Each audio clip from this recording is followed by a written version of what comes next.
Once more, the mists call to all of us. The wedding's been had and the reception is ongoing, but before we get too far into our recaps, let's learn who's at our table. I'll start. Everyone, I'm Connor. I'm playing Valen. He's a drow shadow magic sorcerer, and he is followed along by his shadow hound companion Nyx. What's up, everybody? Thresh. Uh, I am playing Flat Top Slowhand, a tiefling gunslinger here to hunt vampires and Draculas and all sorts of the like. All creatures of dark, cryptids, other varietals. Um, here to make sure they don't cause harm to the good folk. Evening, folks. I'm Samir. I've been playing Ephraim Kesh, a brass dragonborn who have Mercy Monk, who has been lost here in Barovia for a little while. And having encountered Strahd and sometime previously met the Abbot, he's not sure which is the greater evil, to be honest. He's leaning towards Strahd being the obvious choice at this point. And I'm Caitlin. I'm playing Jinx. Jinx is a mischievous and curious Blackford Tabaxi rogue inquisitive.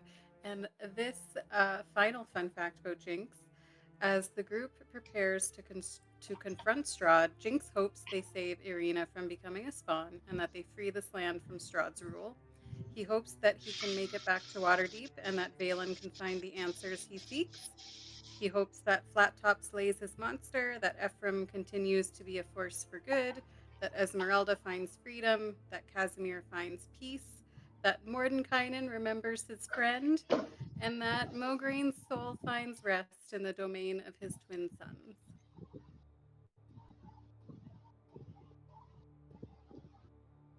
Lovely.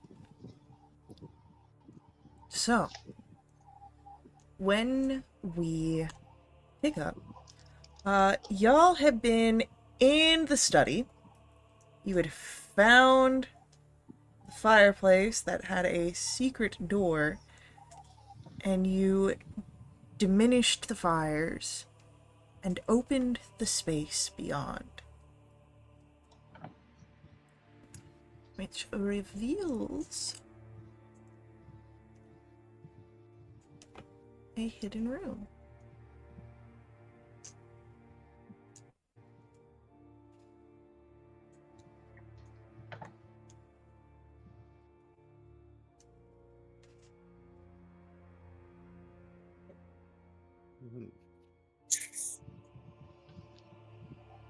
Can we see everything that's in the room? Point. Yeah, once you pass over where the fire once was, you see a,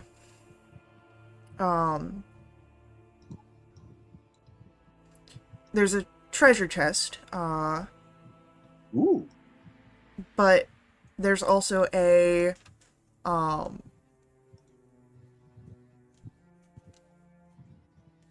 bookshelf.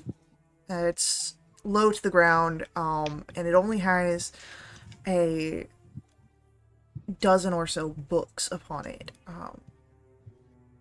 But they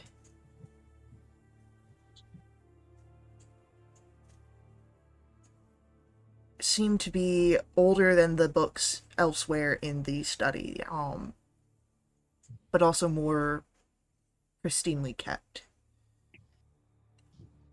And you'd notice that they don't have titles to them, unlike the other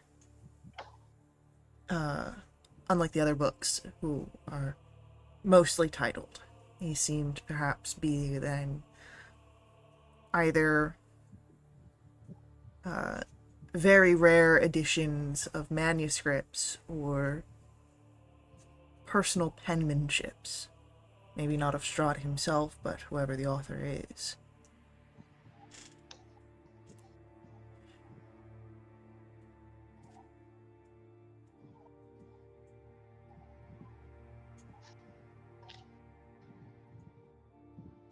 check for traps around this chest?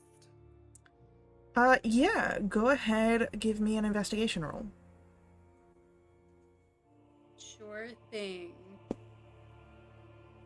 would be under skills.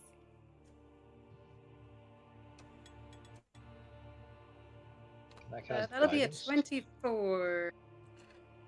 24.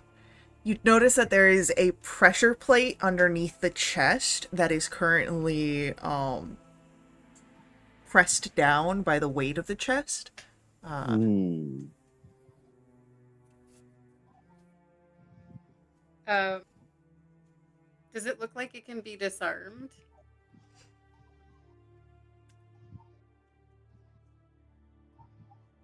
Not at where it's currently at, because it is in an active state. The disarming is going to be fairly difficult to reach, so you'd have to cause it to return to a resting position. Well, thank goodness. There's a room full of books. just Yeah. over there. Okay. Yeah, we could just dead weight this. Good. This is just a dead. So the way it's pressed down would imply that it's a dead man switch, where if too much weight gets taken off, then it would engage. So what if we just load this fucking thing up so that it just does not engage at all? Yeah, that's one way to do it. Yep. Is it locked? The chest itself, does not appear to be locked, no. Can I open it without taking anything out just to see what's in it? Yeah, as you open it, you see a shit ton of electrum. Ooh. Of course. What? Of course. What? Of course. It's all the electrum that would be in this realm.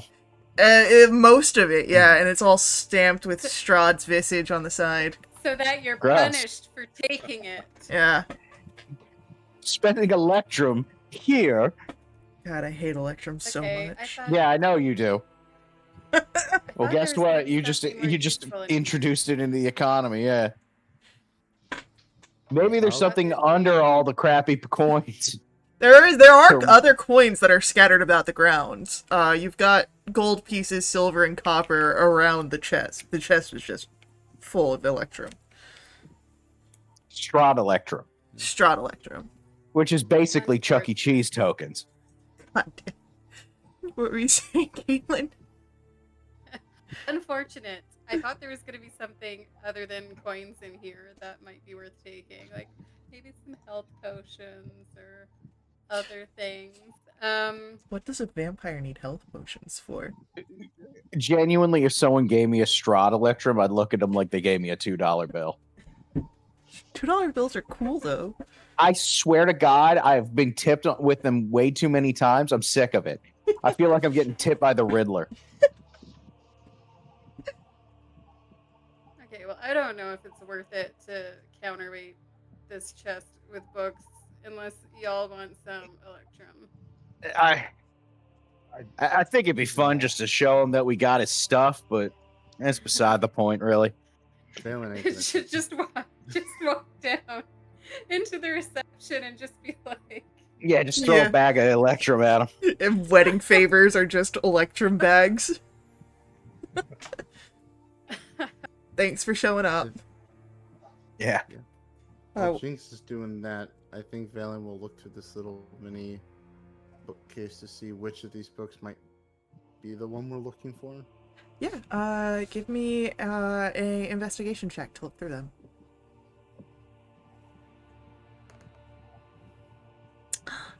That was on a 15, man. Dice of True Color. I love the Dice of True Color. Happy Pride, everybody. I just realized I only knew about it because the little message at the top says I shooting should the dice. probably change off my Tarask dice, shouldn't I? I didn't know that there was new dice. Interesting. They're release from last Distribution. Year. Yeah, from last year's. I still have Ooh, I still have the inspiration from from the other session, from when you gave it to me when I was on time with my message. Yeah. If you want to use it here, go for it. Mm, Oh, it's the yeah, I'll last use session. it. You might as Yeah. well. Yeah, I'm gonna do it. Yeah. What are we saving it for at this point? 14. 14. Strahd. Why would you save it for Yeah. Strahd? Yeah. So, with a 14, yeah, you flip through a few of the books, until you find one that, has, a familiar penmanship, that you could recognize as Strahd's handwriting. Ooh. And there is um, an area of the tome here that, seems to get flipped to a lot. It opens easily to that area. Oh, I will let the other group members know that I have found it walking out here where there's room and flipping to that area that's been opened the most. Alright, so I'm gonna do it this way, where I show you the handouts, and then I'll get you the text version. Wow. Mm.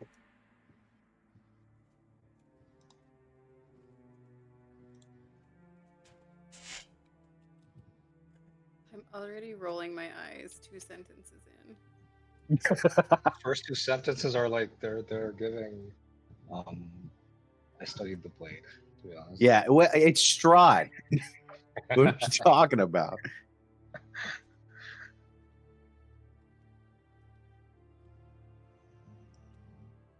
Really, a vampire for the pension of theatrics? Alright, so there's the very pretty script and then the actual words in a. I'm not. Yeah, this is cursive. I ain't reading all that. I'm starting to realize I should learn how to read cursive. You know, my first grade teachers always said I would need it, but looks like I still don't. Alright, so write all my correspondence to Thresh in cursive. Got it. If you do, I'm not gonna. I'm gonna say either I'm happy for you or man, that sucks. There's a couple of really nice cursive fonts. There's like Vivaldi, which is Yeah, Vivaldi, like, in the different versions of Vivaldi too are so good. Alright, so, if you so wish, Valen could read aloud Oh the yeah, Valen, take it passage, away. Yeah. since you are, showing it to your companions. Yeah. I'll want me to read the whole thing? Sure, go for it. Okay. So I would like probably set the book down on the table and read it out loud. All right, so he'll start reading. I am the ancient, I am the land. My beginnings are lost in the darkness of the past. I was the warrior, I was good and just. I thundered across the land like the wrath of a just god, but the war years and the killing years wore down my soul as the wind wears stone into sand. All goodness slipped from my life. I found my youth and strength gone, and all I had left was death. My army settled in the valley of Barovia and took power over the people in the name of a just god, but with none of a god's grace or justice. I called for my family, long unseated from their ancient thrones, and brought them here to settle in the castle Ravenloft. They came with a younger brother of mine, Sergei. He was handsome and youthful. I hated him for both. From the families of the valley, one spirit shone above all others, a rare beauty who was called perfection, joy, and treasure. Her name was Tatiana, and I longed for her to be mine. I loved her with all my heart.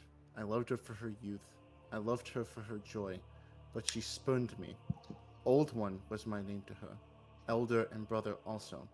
Her heart went to Sergei. They were betrothed. The date was set. With words she called me brother. but when I looked into her eyes, that reflected another name: death. It was the death of the age that she saw in me. She loved her youth and enjoyed it, but I had squandered mine. The death she saw in me turned her from me, and so I came to hate death. My death. My hate is very strong. I would not be called death so soon. I made a pact with death, a pact of blood. On the day of the wedding, I killed Sergei, my brother. My pact was sealed with his blood. I found Tatiana weeping in the garden east of the chapel. She fled from me. She would not let me explain, and a great anger swelled within me. She had to understand the pact I made for her. I pursued her.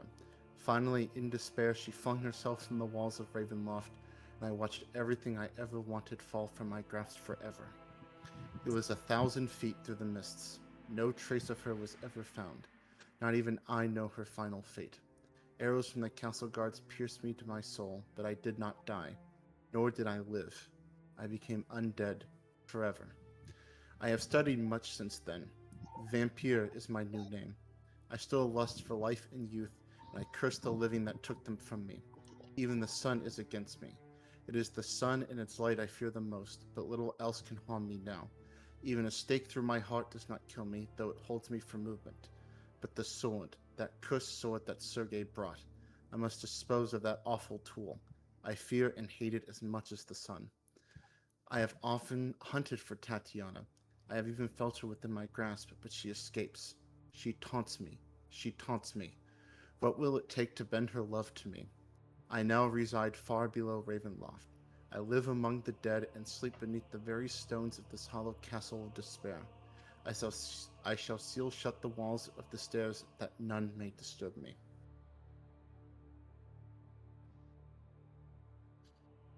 All right, so a couple things there. Mm-hmm. It sounds like we found a way to stun him and kill him.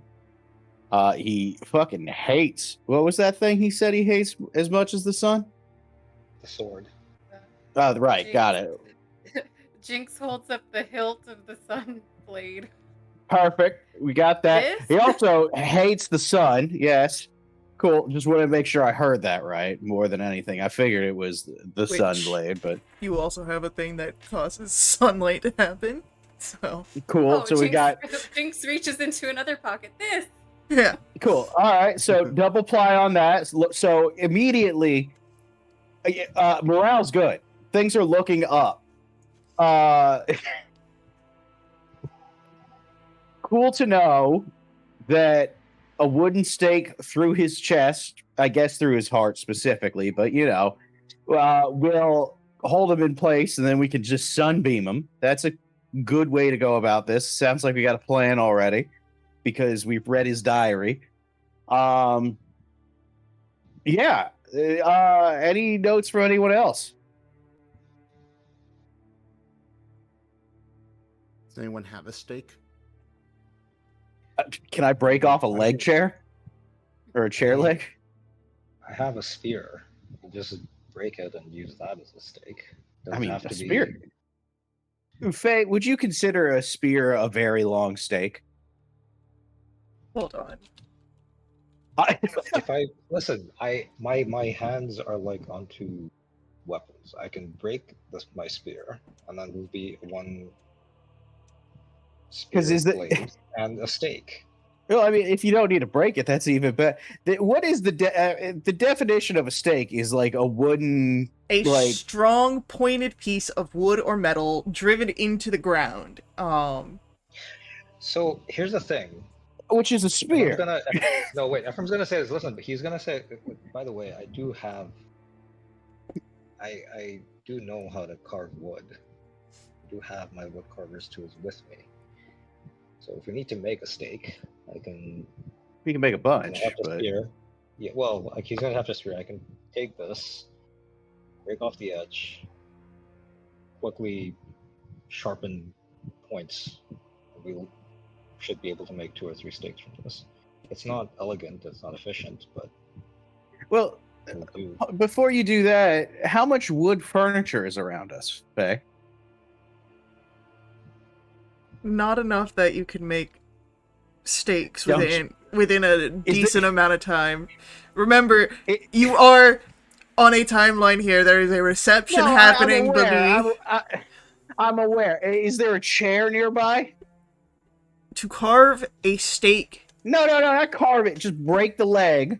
If you And just that's a break the stake. leg, I'm not going to count that as a stake. Wow. That's an improvised weapon, but it is no stake. Wow.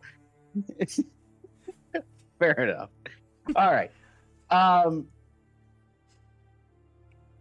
So, are you willing to give up that? We also have the blood spear around, don't we? Not No. that we need to break that, but we don't. That was given as a wedding need my gift. spear. That's fair. Okay, cool. All right, cool. Thank you for reminding me. I Could don't you need the not- spear, to be honest.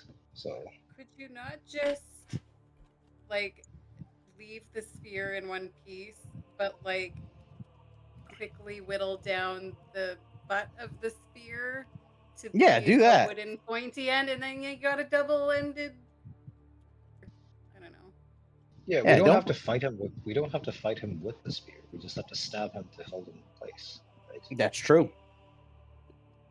Which, to be fair, if it's stake on the end of the spear, that just gives you more reach to stab him in the chest. Well, if you have the He's polearm gonna take one of master. his. He's not a polearm master.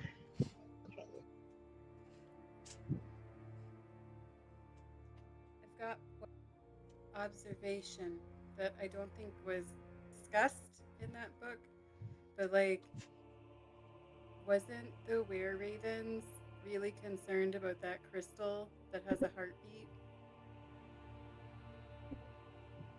Oh no, I'm frozen. No, I can hear you. No, everyone else. No, we hear you. What's happening? Oh, no. You are correct.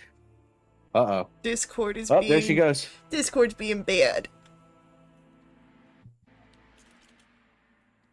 You see, this is what happens. You get close to the end of a Strahd campaign, and then they don't want you to finish.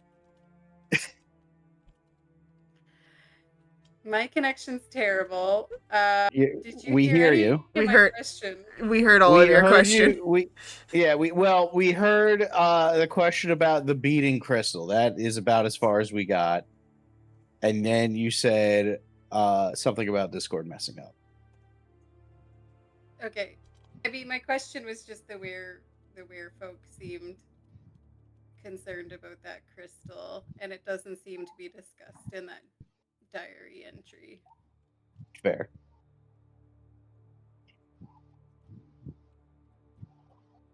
I'd like to see if the book does mention it. Roll me an investigation check to see if you can find it quickly. Nope. Oh no! There's a lot. This man has had 400 years to fill a book. Like, there's so much in here. Can I try helping him by going from the backwards to the front?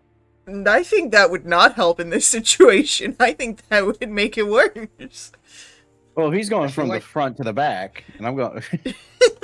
I feel like Strahd starts every second entry with "I am the ancient, I am the land," so that does probably make it harder to find. He does Mhm. seem the type to do that, doesn't he? Yeah.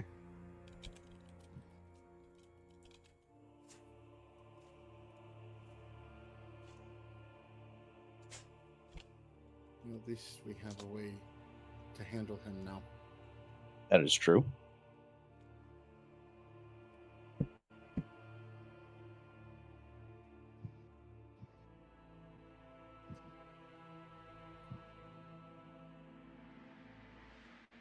Do we keep exploring over here at this point?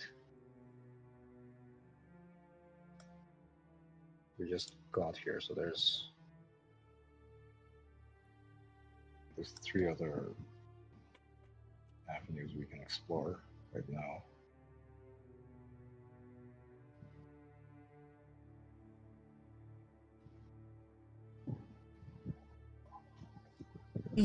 I will say, like, don't feel like you have to stay confined to the map because Ravenloft is hella fucking huge. If there's particular areas you want to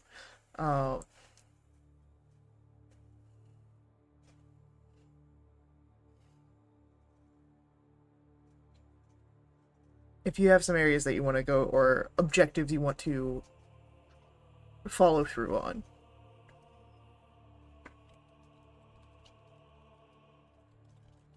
Do we get based on Strahd's notes here? He's not sleeping over here. This is not where he rests, right? So That he's to rescue. seeking the dead. Yeah. And dead are usually kept in crypts. Yep. He's probably somewhere down in the crypts where. All right. Do we have a way to get downstairs? We do. But before that, is there anything we need from up here? I don't think anything besides the book. Where's Irina? She's at the reception still, right? Yeah. The reception is going on currently right now. You left after toasts.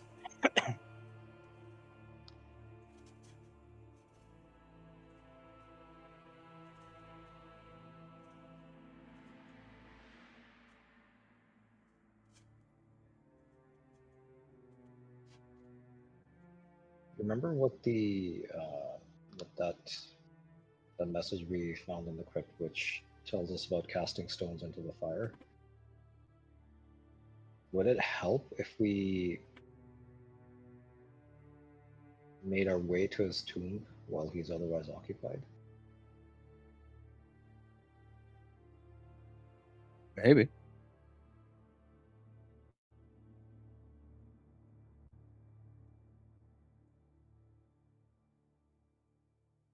Because if he's going to consummate his vows, he's going to do it either in his tomb or I don't know. Is there no bridal suite? Yeah. So if the bridal suite's up here, we got Valen. So Valen's trying to think back to what that last card said. So your last reading? Yes. Excellent. I can pull that up.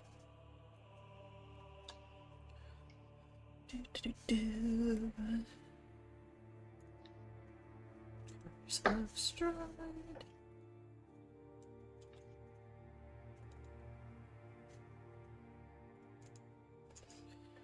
Your reading, which dictates where you will confront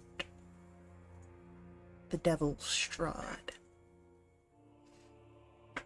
I see a dark figure on a balcony looking down upon this tortured land with a twisted smile.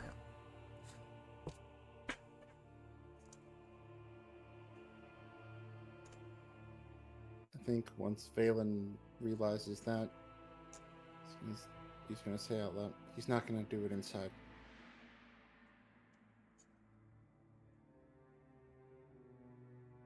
Maybe where Tatiana jumped from?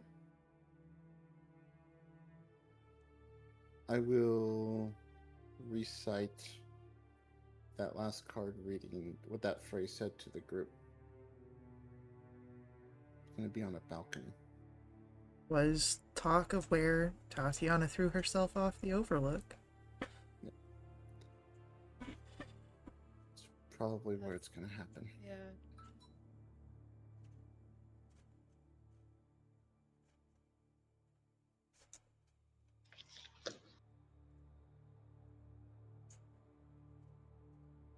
Do we have any idea where that might be? Because, like, this place has a lot of towers and stuff, right? Well, the balcony wasn't towards the entrance where we came through, right? It would be the opposite direction, wasn't it? Or I'd say if anyone wants to roll for me, if you have seen the miniature in the Amber Temple, you can roll for me history with advantage. Otherwise, you can roll either a history or an insight check. I'm assuming I would not have seen that. Ooh. I will roll insight. I don't remember. Well, if my I looked at- insight's gonna be better than history with advantage. Nat 20 well. on insight. I'll just roll history. Mine would be 11. a 21 insight. for Jinx and Ephraim, as you think back to the main floor, the cathedral had windows that showed outwards, and you're fairly certain that you saw a long pavilion beyond the cathedral, which then broke off into a view of the valley. Sounds in a balcony if ever I've heard one.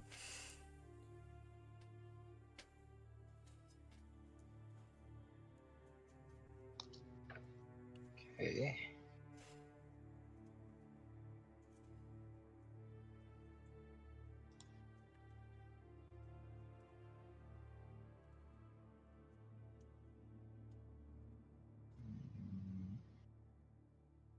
That sounds like a good place as any.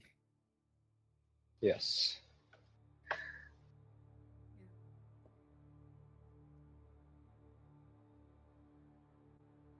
So do we just go there and like wait for them to show up?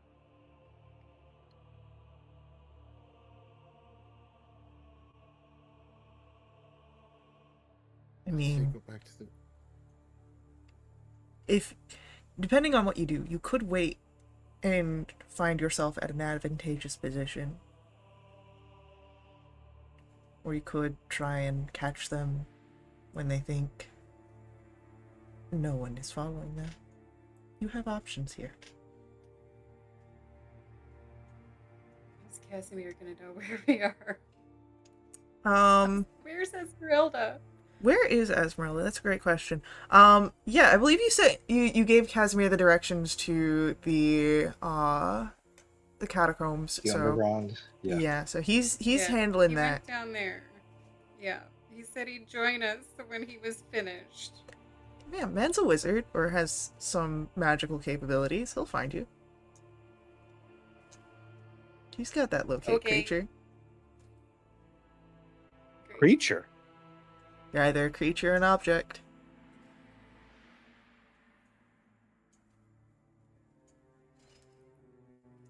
Sometimes you can be both. Jesus.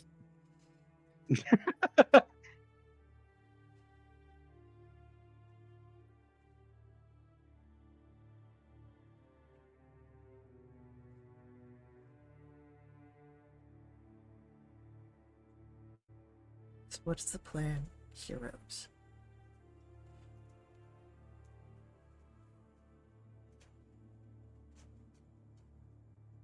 You have a few things that you can do here. There's the beating heart. Or the beating crystal that beats like a heart. Well, It's yeah. You've got the surprise ambush on Strahd's dastardly plans. Find Casimir before he can find you, so that way you all travel together. Look for Esmeralda, wherever she may be. What other things do you have that you could pursue, so do you so wish?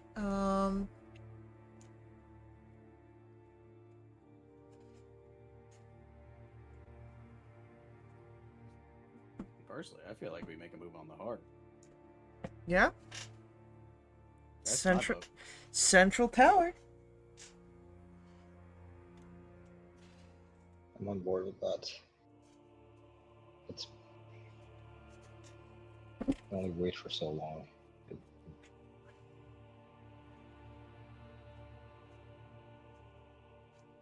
Would shattering the heart weaken Strahd? Or You don't know. All you know is that the Sure, there's some Hoobajoo magic going on.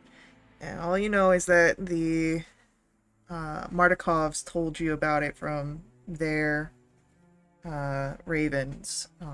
That it was It's giving them the icky wickies. I guess my vote would be to go check out the heart.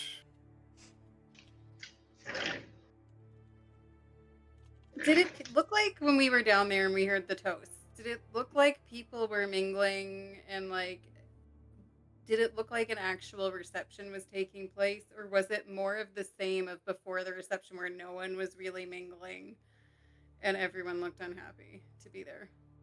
Low column A, low column B. Because like there were people in the beginning that were mingling, but it wasn't like a lot.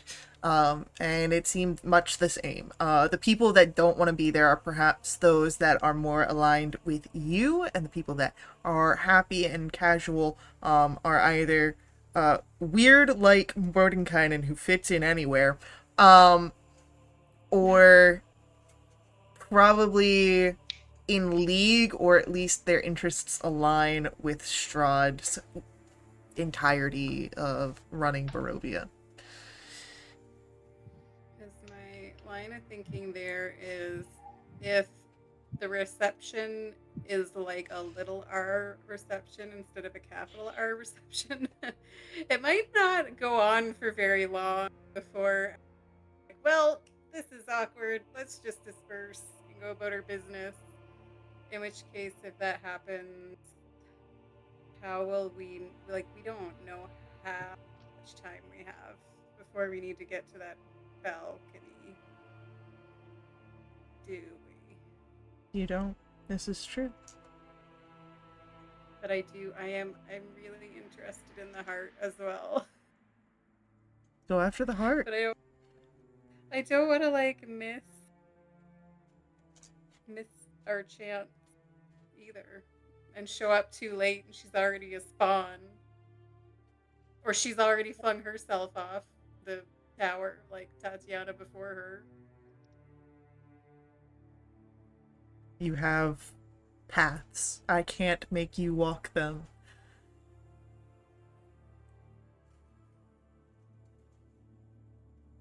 You do know that she is under some sort of charm. You had seen that at the wedding. But now, she wasn't under a charm when I spoke to her. Correct, but you spoke to her first and the charm happened after.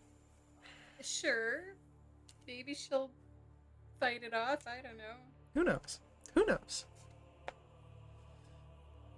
Well, obviously, we want to attack Strahd from position of strength, relatively speaking, so having access to the crystal probably gives us an advantage. But the crystal and the overlook are two separate areas, so...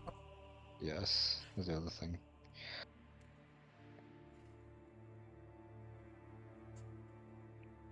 My vote's for the crystal. I think the crystal's going to be playing a lot of. Well, if we break it, does Strahd come there? I mean, sure, but it might diminish, or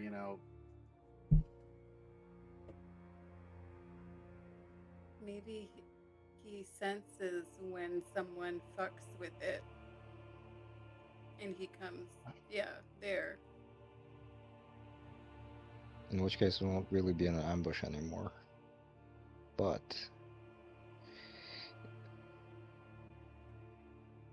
He'll be distracted hopefully. from his other task.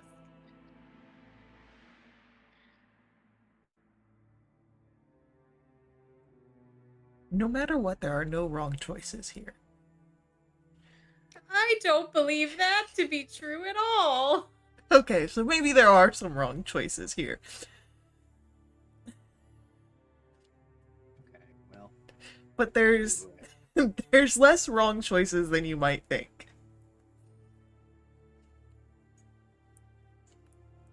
Seems to me either we wait for Strahd, or we make him come to us. Sometimes the best, the quickest cut is the cleanest one. I don't know. I don't know my metaphors anymore. Let's smash the crystal. Do it up. That's 3 votes for the crystal and 1 undecided. So I guess we're going to the crystal. That sounds like a crystal to me.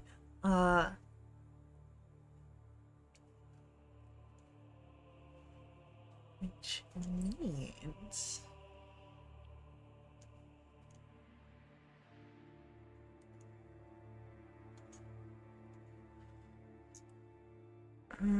Ash Grove.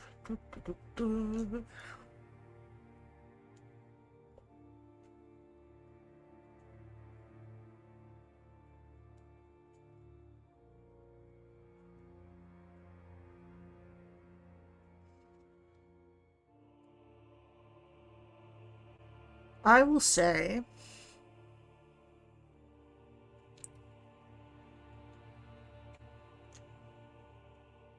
you can give me a history check.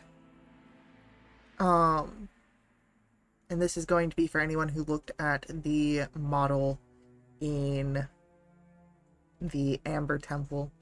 I can't remember if I did or not.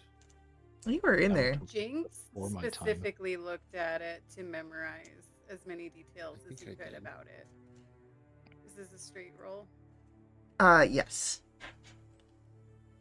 Uh-oh. I'm not proficient in this one. But Well- nope. Do I? Oh. Hang on. Any roll Hold, if we please. did not see the study or no? You can roll an insight at disadvantage if you did not see the map. Take it. Yes. Can I 10. use a luck point? Sure. It's the finale. Roll my history again. Nope, that's even worse. Oh, That's a natural one. oh no. Ephraim, you think that because this is from what you've been told, it's in the central tower, the highest tower, and you think that if you can just find a way outside, you can get into the tower. Ah, Now, remember, outside is storming and raining, yes. but you think that that is going to be the quickest and easiest way for you to find a way inside the specific part of the castle you need. What do we We get need to help Morgan Dragon outside? with this. It's true. But we'd have to find them, drag them out, and then get out and then go up.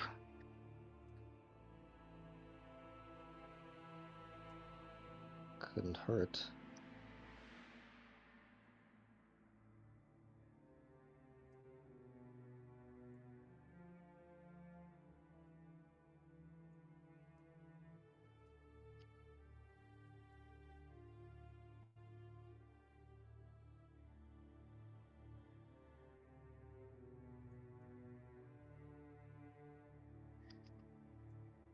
Yes, outside it is.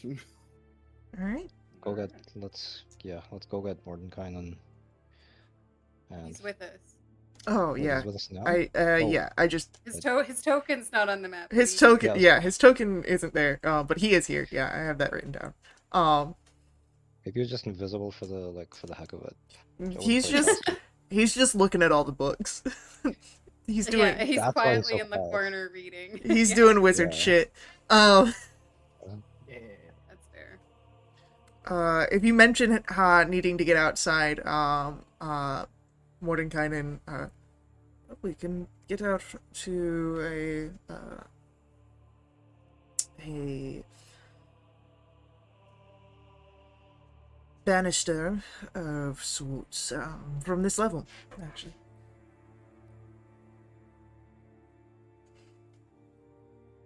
Well, that's handy.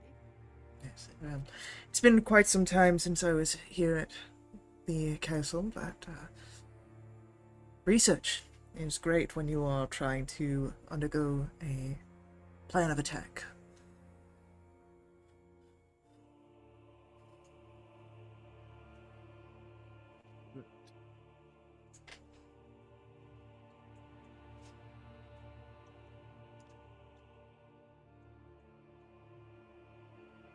So, if you listen to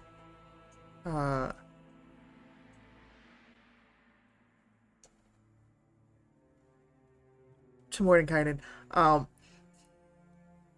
just sort of proving the kind of guy that he is.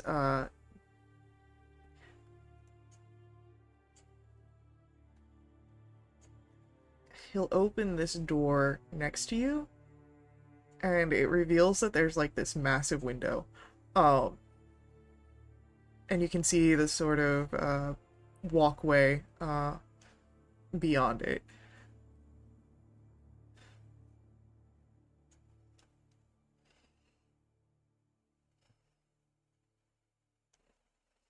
It's convenient.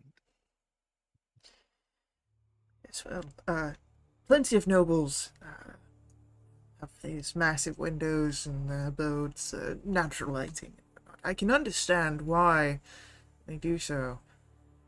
I just prefer to get my lighting elsewhere.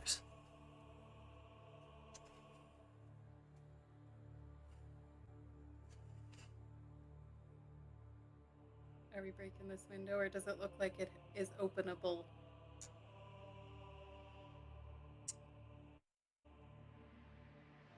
Let's roll a d100.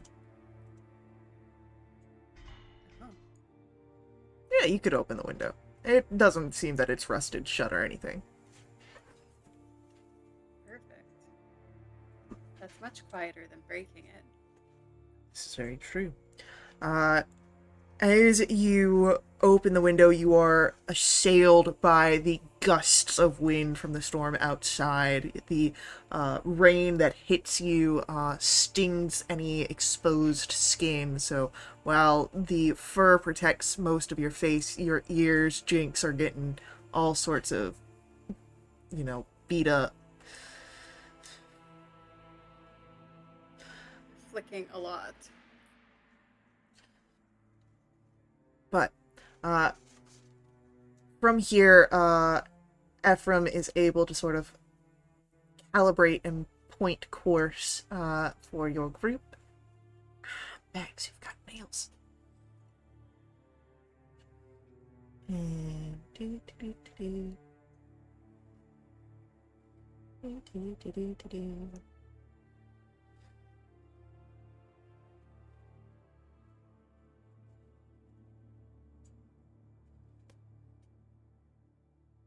But that's a ladder. I thought it was a chair. I'm like, that's a really weird spot for a chair. it's a ladder.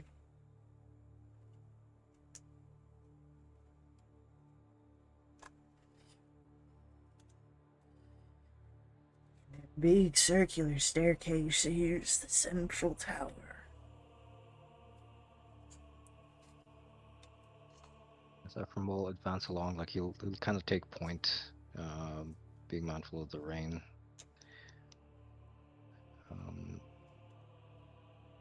Just kind of walking at a pretty brisk pace.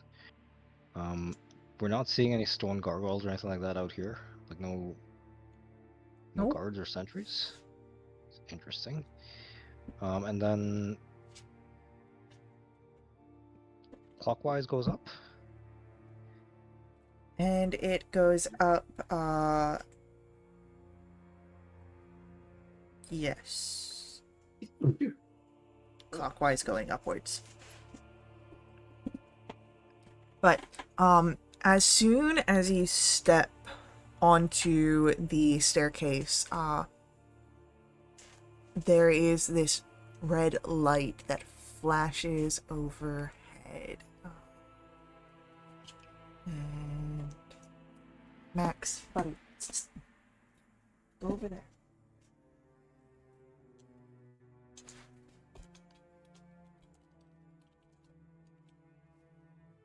Well, that doesn't bode well.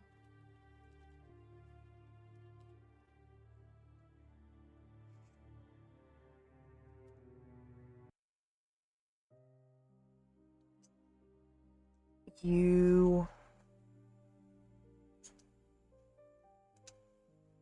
have again that reddish flare overhead, and it settles into this pulsing glow.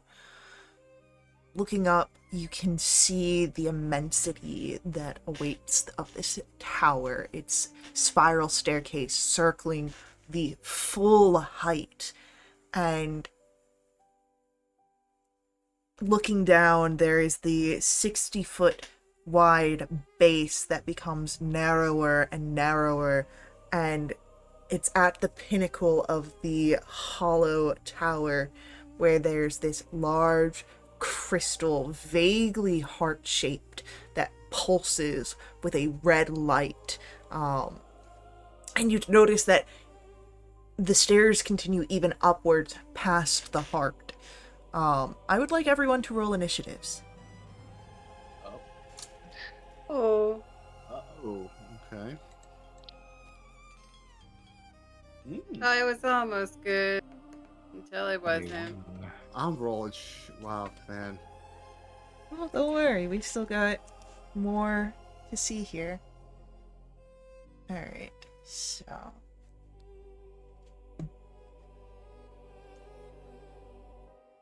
I believe that this is just a... Alright. It goes... Flat top... Ephraim... Our stone... Jinx... and Phelan.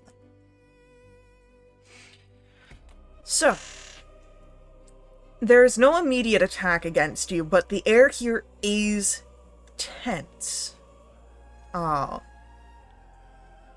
As the tower begins to shake around you. Flat Top, what do you want to do? Let's see. I mean, we're gonna push up the stairs. How far? Enough to see the next level at least. So, just so that way you're aware, you are,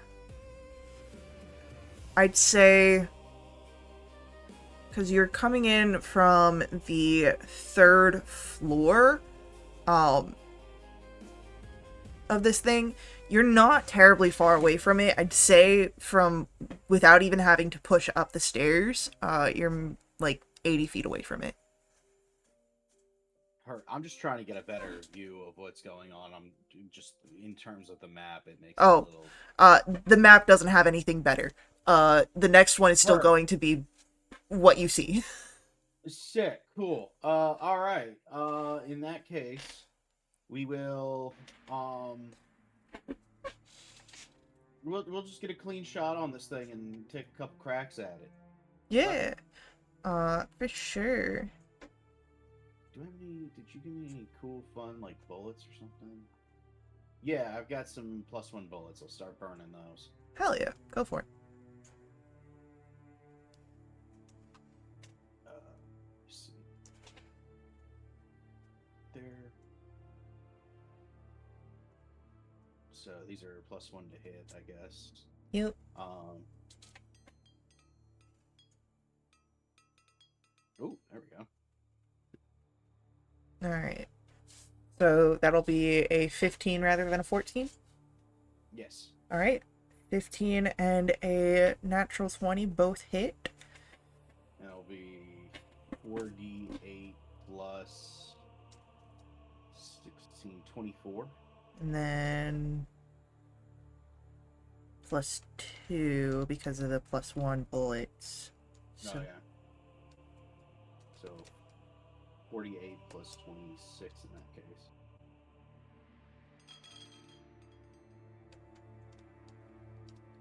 So call it, like $1 billion.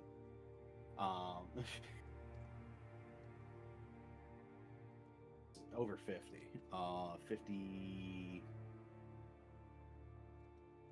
53. Okay. Cool. There is a shaking of the tower more violent now. Can I have everyone roll for me? That's Uh, a dexterity saving throw.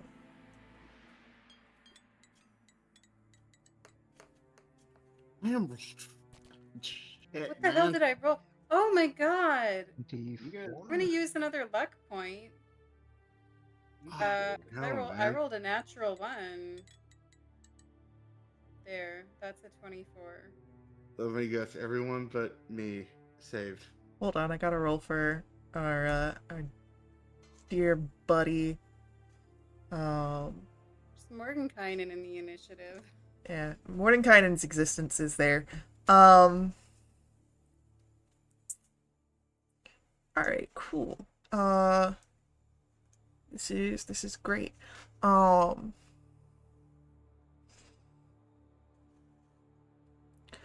So Mordenkainen also falls. So it's Valen and Mordenkainen, who are shook off and are plummeting down the central area here. Valen, the ground is fast approaching. Do you do anything? I don't know if I have any spells to slow myself. Ugh. I.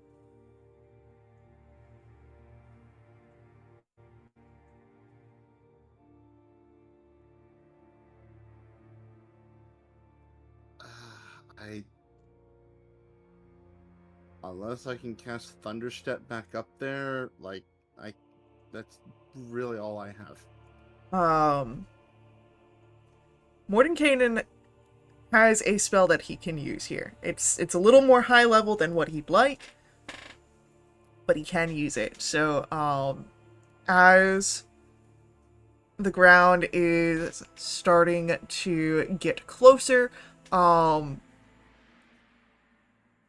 he reaches over to grab you, Valen, and he casts Fly, and both of you begin to hover. So for the next 10 minutes, you have a fly speed.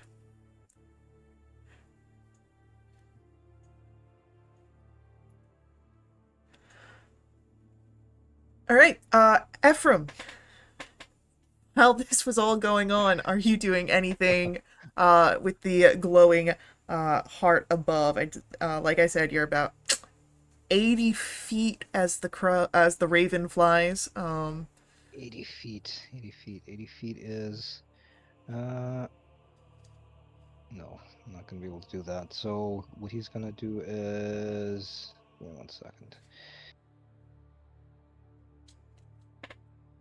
What's the range on my breath weapon? 30-foot line. Okay. It's 80 feet away, right? Yes. And I've managed to hold my ground. I'm seeing, like, Mordenkainen and Villain are flying now. He's gonna be like, well, I needed wings to do that, but you guys do you. That's 80 feet. So he's going to move. I've got a move speed of 60. So Yes. Ephraim's gonna, like, basically wall run until he's not gonna burn off the entire movement. Uh-huh. Or he is. He's gonna burn off the entire. He's gonna try and wall run, like, as close to it as he can, Yeah. which will still put him like 20 feet away. Yeah. And then he's gonna take a deep breath and then use his breath weapon. So that's a couple of times, like 4 times a long rest.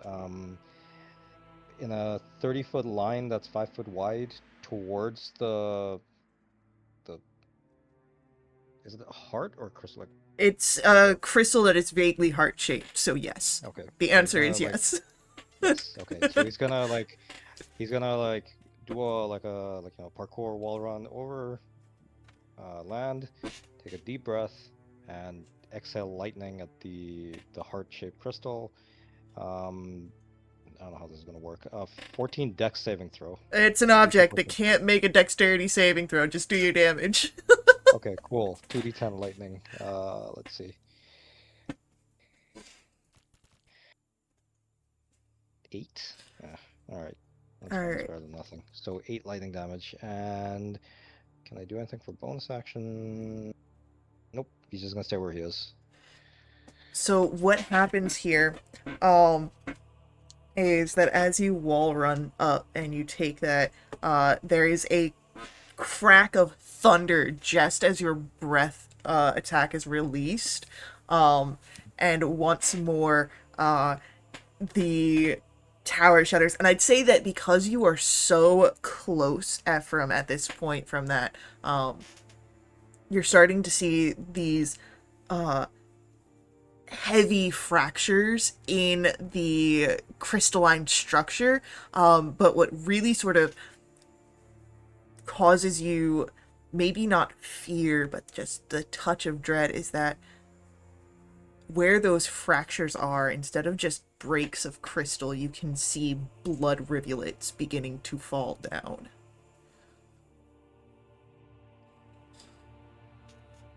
He's gonna like call out offhand, like the. So I am a doctor, but the crystal's bleeding.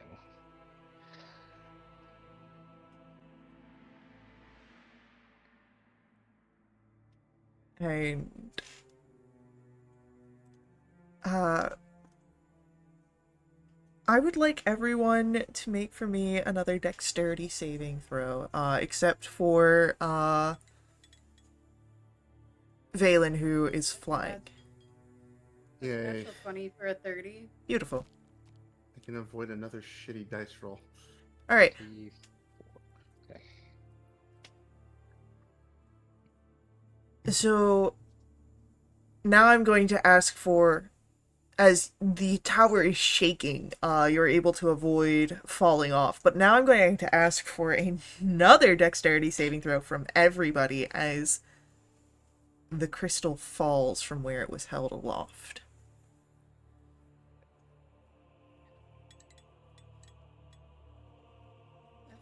That's good. That's a 17. 9. 11.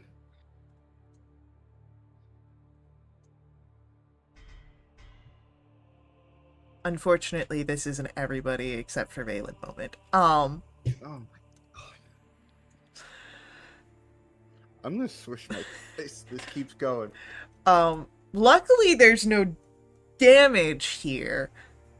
However, as the heart falls and it passes by most all of you, you can see that as it breaks apart, it doesn't break into crystal shards, but it breaks into a overflow of blood that drenches Valen.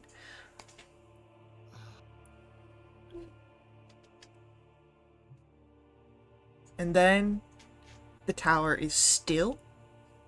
It is dark. And all you can hear is the rain and wind from outside. Is there anything remaining of the crystal, or is it just like it's shattered into like? It's shattered into blood, There's and no there's blood. like blood all over Valen, and it's on the ground below. It's just blood. You're no longer bound to the initiative, however.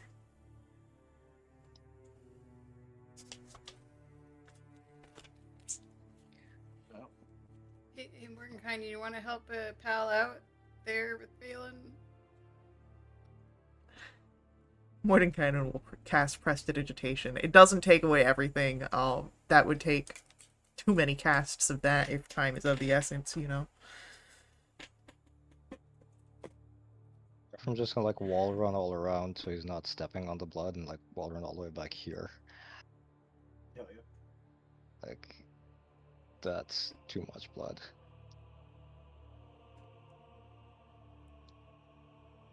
It's a lot of blood. Did we get to the balcony?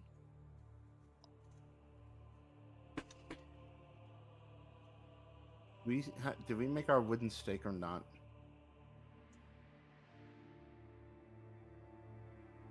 I don't think so. I think you just put it in the back of the spear, or Ephraim's spear. That's what we decided on. I think we did Valen- decide on the end of Ephraim's Sphere, which would have been easy enough to do by this point. Yeah, yeah. Okay. Like he's probably just like used up one of his like throwing knives to just quickly make one edge kind of stabby. It's not so much for using as a weapon, just to deliver the blow to hold him in place. So are we heading back up? Yep. Well, Ugh. balcony is down, actually. Oh. You can take this all the way down towards the main floor where the balcony is. It just means blood. Are we leaving like a huge, like 4 sets of bloody footprints? No, because the heart is in the center and it's hollow, so it's just like blood dropped all the way down to the bottom. So you just have to deal with blood once you get down to the bottom. And Valen's still kind of covered in it, so. And Yeah. he's flying.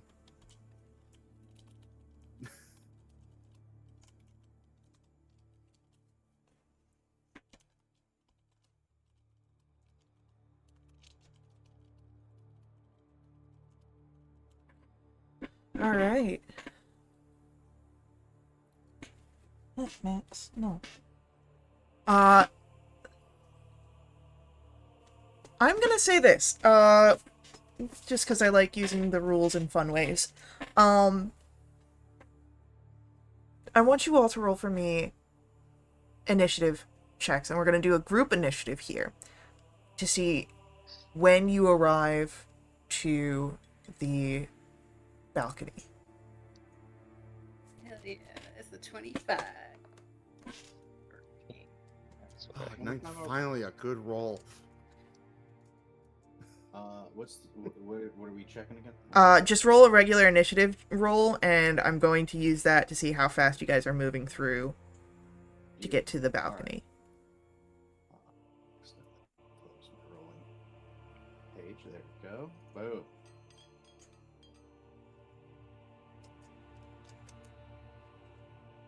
Alright, and then gotta roll for dear old Morty. Oh man. His old bones are acting up. Oh no. He only got a 9.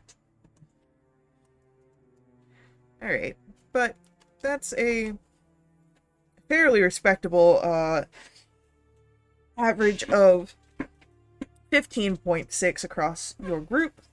So, when you make it out to the balcony, it is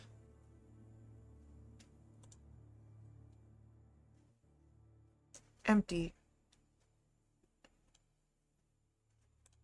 Seems that you have found yourself here before your opponent.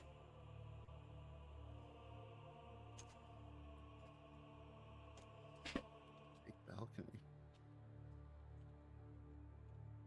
I don't know. We hide somewhere in preparation. Okay.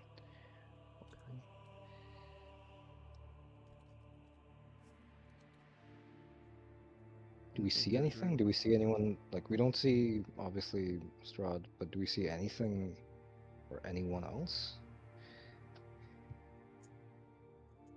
Go ahead,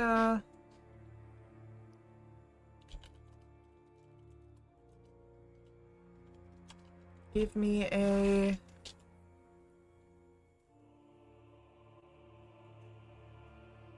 we'll call this a perception roll. Okay. 16. Not amazing.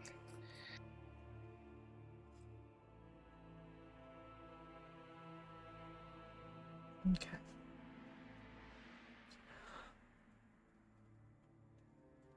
You do see something. There is a figure coming down from the rain, sort of falling from one of the higher towers.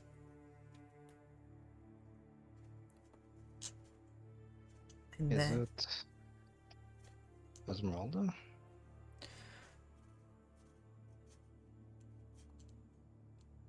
Hope not, if they're falling. as you're looking closer, you do see that it is Esmeralda. And then there is the sound of a crack as she hits the ground. And you can see there's blood streaming from her neck in a slow drip that is washed away by the rain. Ah. I'm just gonna like run over, I guess, but partly see if there's any salvaging this. Is she still alive? Oh no, she's dead AF. Yeah.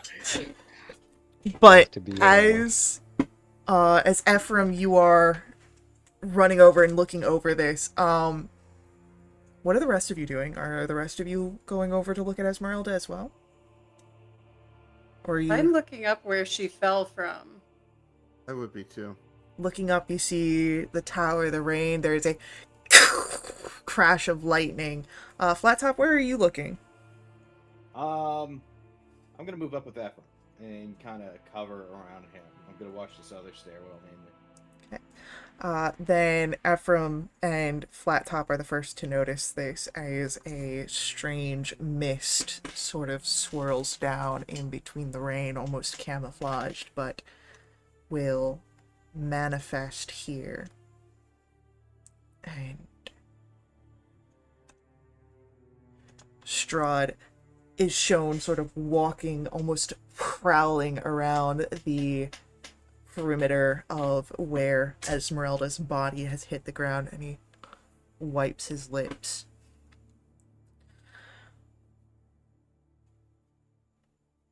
It's not polite for a guest to destroy property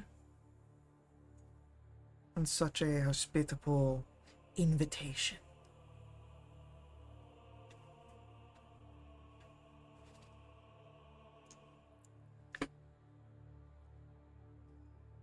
Are you a child? Throw a tantrum like this.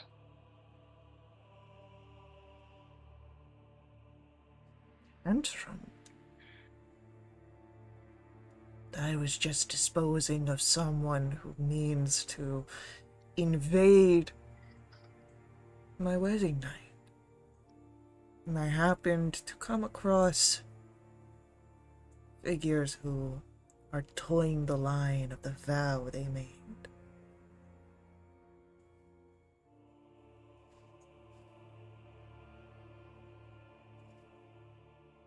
Is he speaking loud enough for all of us to hear? Oh, yes. Then maybe I'll call out. Well, I don't find it very polite when one brother kills another. His eyes turn to you, Valen. Talk to him, Bailey. Talk your shit. And what do you think that you know? As he starts to walk closer. I know that you were jealous. You couldn't stand Sergei, could you?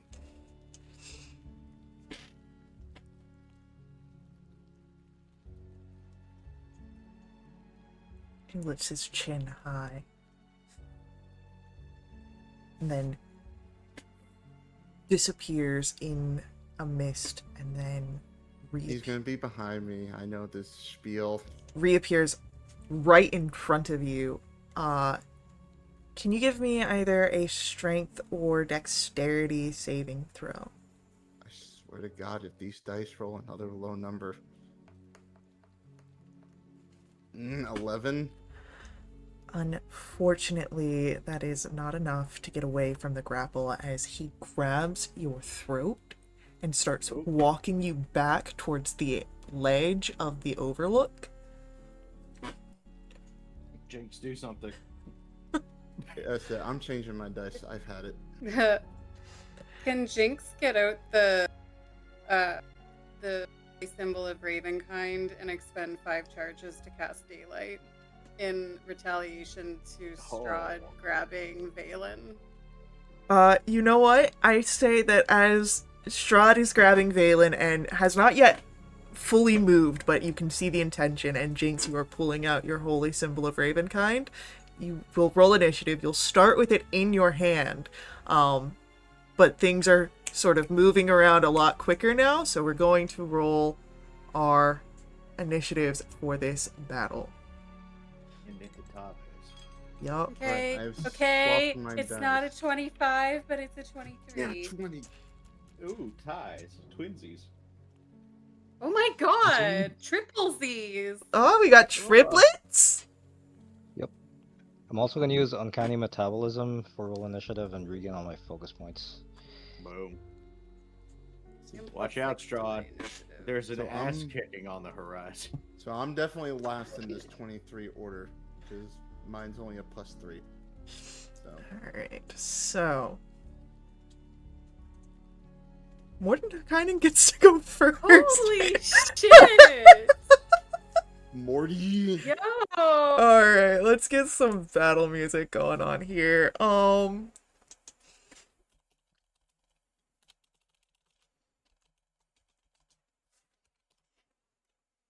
Play dinosaur music. No.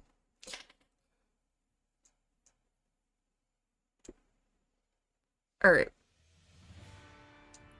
So, as Mordenkainen's, oh, that's right, we've got the new initiative swap thing that we can do. Yeah! Not that we need it. Yeah, we can now edit our initiatives after it's been added on there, for, like, alert and shit like that. Oh, nice. Hell yeah. Great, so, Mordenkainen is going to,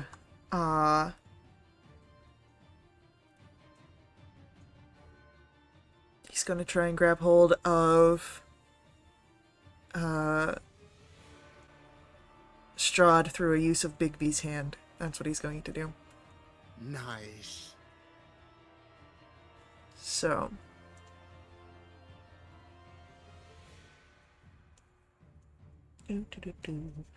Just need to see. Bigby's hand. And so, as he calls across the weaves, and pulls into existence this massive, hand that shimmers in the rain, especially as there's, again, this crash of lightning, he's going to try and get a hold upon Strahd. Hell yeah.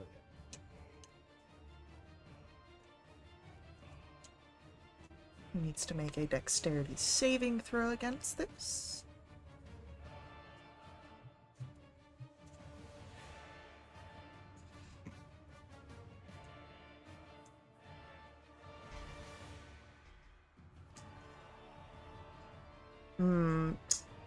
But he doesn't like that result, so he's going to sort of bare his fangs, still looking at you, Valen, with a hatred in his eyes as you have brought up memories of Sergei, as he resists, using a legendary resistance. And that's it for Mordenkainen. As Jinx, we come to your turn. Jinx is going to use 5 charges. Just recording those now. 5 charges. Oops. 5. I said 5 D&D Beyond, not 4. To, as his action, cause the symbol to shed bright light in a 30-foot radius and dim light for an additional 30 feet. The light is sunlight and lasts for 10 minutes or until I end the effect. So that's my action, and as I do that, Strahd's right next to me. So I'm gonna look at him. And I'm gonna say, "You're a vain creature that never learned the meaning of the word no." He snarls in your direction, Jinx.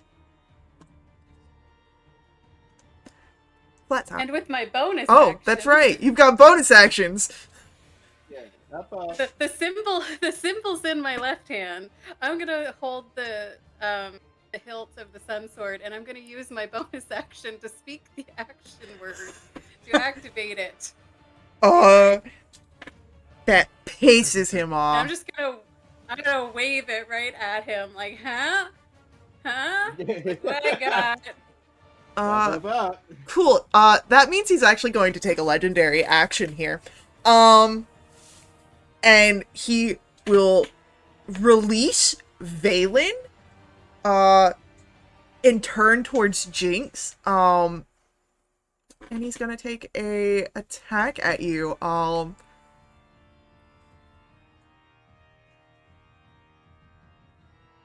He's also gonna go for your throat. And then does have disadvantage because of the sunlight. Which means that's a natural 1, don't worry about it. Let's go. Alright. Strahd sucks in the sun. Now it's going to be Flat Top's turn. Beautiful.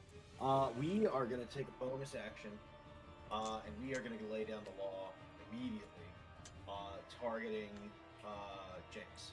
Okay. So Jinx is gonna gain another 2 temp HP. Thank Not you. a ton, but you get something. You know what? Anything counts. I have that, and I can't wait to use it. And we are going to move with those magic +1s. Right? Do I get a clean shot here? Yeah. Beautiful. We're gonna pop 2 at him. Wow, wow. Well, one's an 18. An 18 will hit. Sorry, 19, but yeah. Yeah. That'll be 15 points of damage. Alright. Okay. Points damage. Oh, sorry, it's a D10. Can I re-roll that for Jinx? Sure, go for it.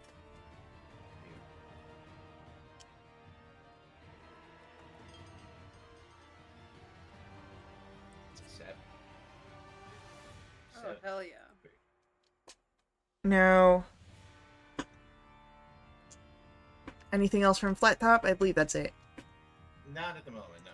Alright, Valen, your throat is no longer being held in the icy and firm grasp of Strahd. What would you like to do? Get as far away from him as possible. Let's see here. Would you like to provoke an attack of opportunity? No, I'm not moving. I'm just moving it. It's an OCD thing. So You're but good. No, You're good. I do have a plan. But this time I am gonna cast Thunderstep. And when I do that, I am going to use 1 sorcery point for the careful spell meta magic, because Thunderstep does have a range of 10 feet when you leave the space. Mm-hmm. And I don't think it would affect Mordenkainen, but it would affect Jinx. So that's why I'm using that. But this is going to be a cast of Thunderstep. This will be at the base level. So I'll cast that. Let me see what it says. So I can move... It says I can move up to 90 feet, it looks like. So I'll move out of the sunlight, because I definitely Well, want to be there. sunlight exists 30 feet beyond this. It's just the bright light is what I've got. Oh. So the dim light's fine, but Yeah. I'll go to there. I think that's within the 90 feet. And then, since Jinx will automatically save on the careful spell, I need Strahd to make me a Constitution saving throw.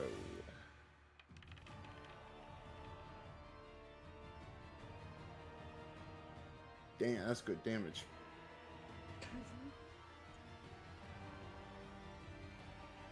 And, and this isn't a save or suck, so even if he succeeds, he still takes half.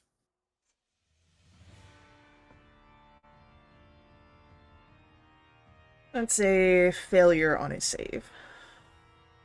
So that will be 19 points of thunder damage. Okay. And I'll say a little something as I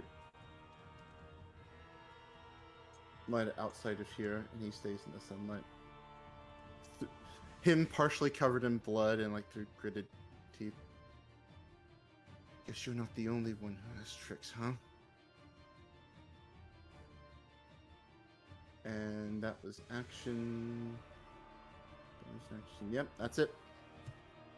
Alright, it's Strahd's turn, and because of this sunlight, he takes some damage at the start of his turn. Yes.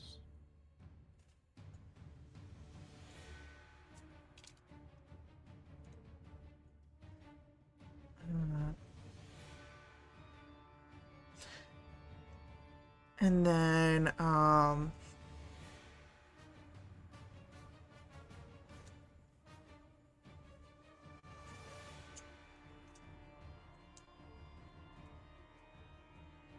he's going to provoke the attack of opportunity,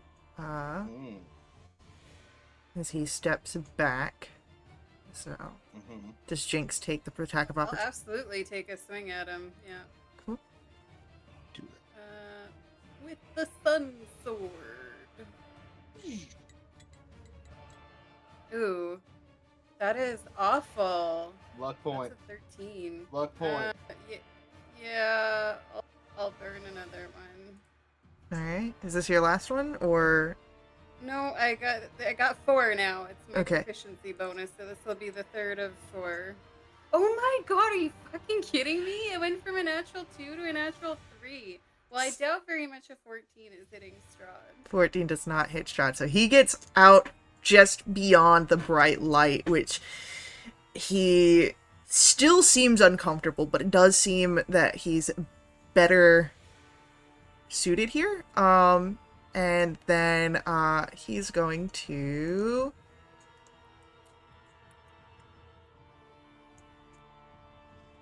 just need to double check something. Yeah.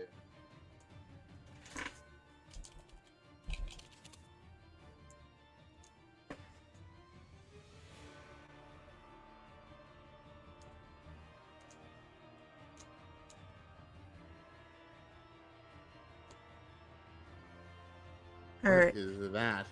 I need for Valen, Ephraim, and Flat Top to roll me dexterity saving throws. Yeah, no. X.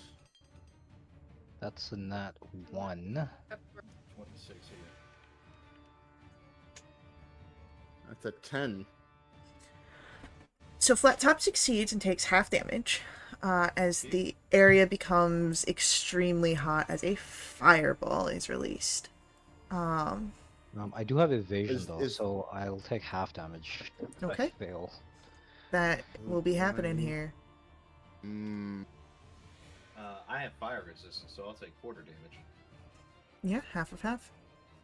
Wow, Valen's just loving you guys right now. So how much damage is it again? Sorry. I haven't rolled What? damage yet. Oh right, okay. You're good. What level was Fireball? Is it a 3rd level spell? Is it? I mean, at its base level, but we don't know what he's casting it at. I'm using a reaction here. Okay. Tell him he can't do shit. I'm gonna counterspell. Let's Cool. go. So he'll make a Constitution saving throw to maintain concentration on the spell. What's your spell save, DC? 18.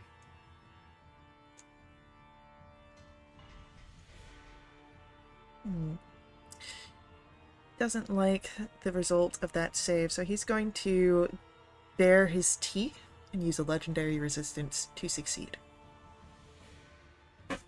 Does a legendary resistance count as a legendary action, or is that something separate? Separate. Okay. So, as you try and counterspell, try to move the magic away from his grasp, he holds onto it, and the spell goes through. All right.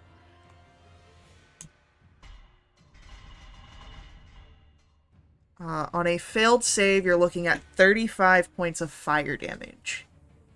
Half as much on a successful. Ooh, and Valen's just extra bloody now.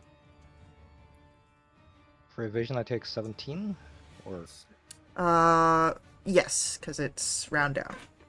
yeah, 17 down to 8. 8. Yeah, 17 becomes 16 becomes 8. Ooh, this fireball. You should throw a better fireball. Valen side eyes you. It is Ephraim's turn now. Okay, so Ephraim, I guess he's half observed Strahd. His attention's basically been more focused on Esmeralda. So I'm gonna say, like, as a fireball lands, he's just like distracted, and the damage washes over him.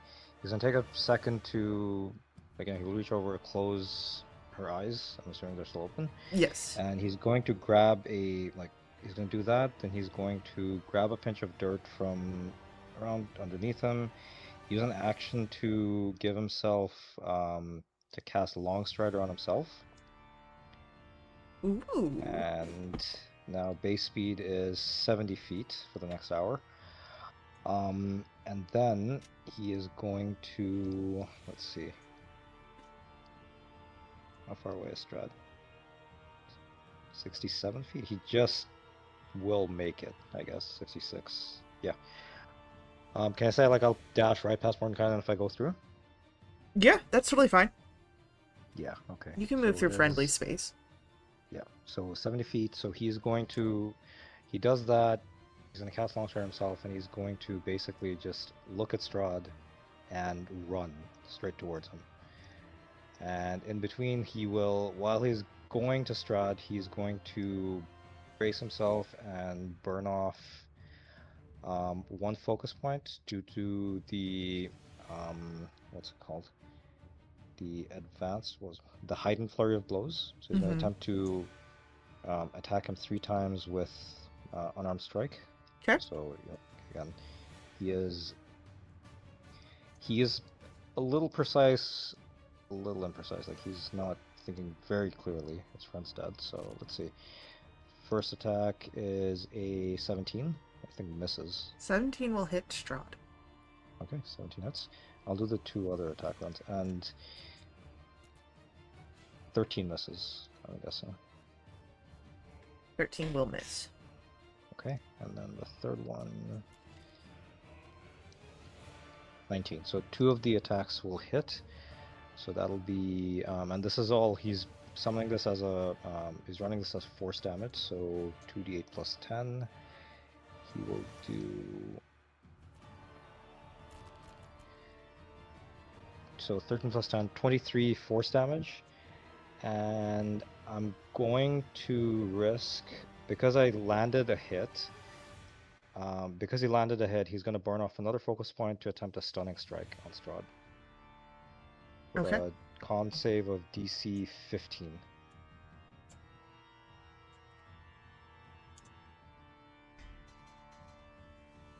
He gets a 19. Okay. That said, even if he's saved, his speed is halved until the start of my next turn, and the next attack roll against Strahd has advantage. Okay. He's going to He's take. gonna stay there. So he is gonna say, like, the last thing he's gonna do is he is gonna say, like, as he makes the hits, he's gonna start. He's gonna say, "You are ash. I will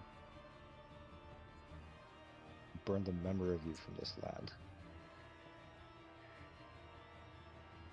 for what you've done to my friends and their children." and that is his turn. His attention is still on Jinx as he's going to take a legendary action here. No, he's not. I'm gonna go ahead and burn an Iron Hero heroic intervention to counteract any legendary action taken this turn. I have 4. Oh, shit! Holy shit! Damn! I hunt monsters. Oh, that gets his attention. Ooh! Alright. It's Mordenkainen's turn. Cool. He's still got Bigsby's hands up. Bigby's hand is going to try and, since the grab didn't work, man is gonna try for something else.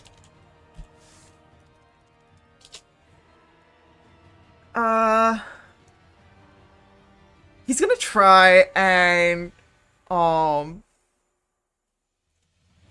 Strahd back into the bright light is what he's gonna try and do. Hell yeah.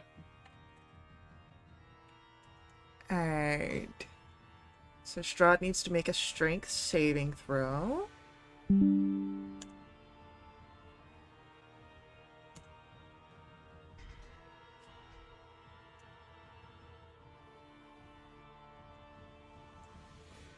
And unfortunately, Strahd will succeed on that saving throw. As Jinx, it is your turn. Alright. Jinx moves up to Strahd.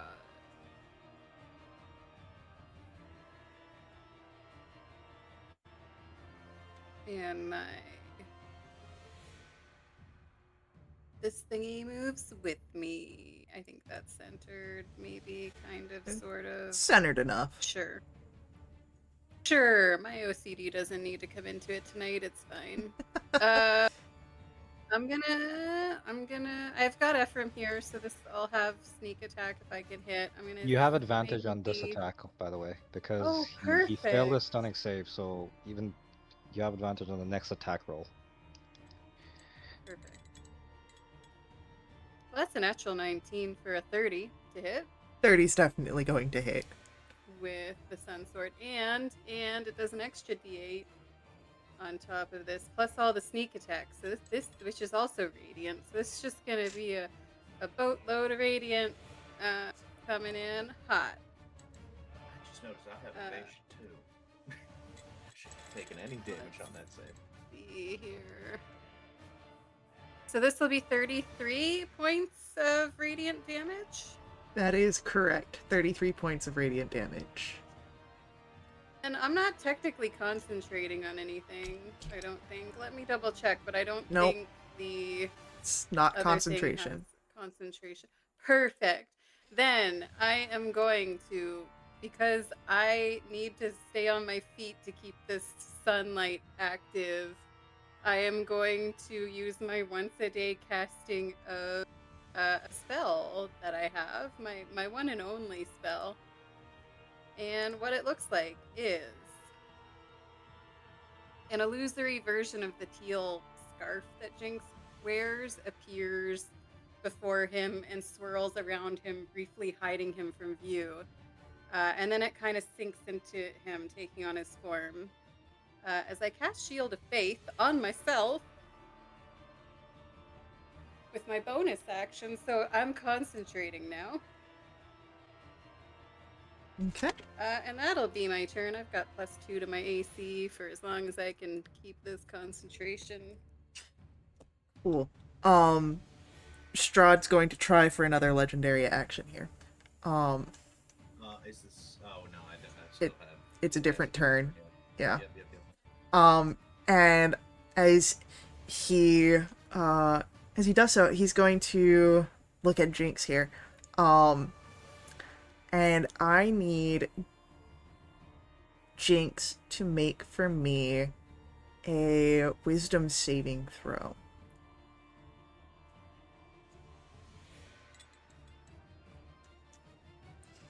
I think This seems like a great time to use my last luck point.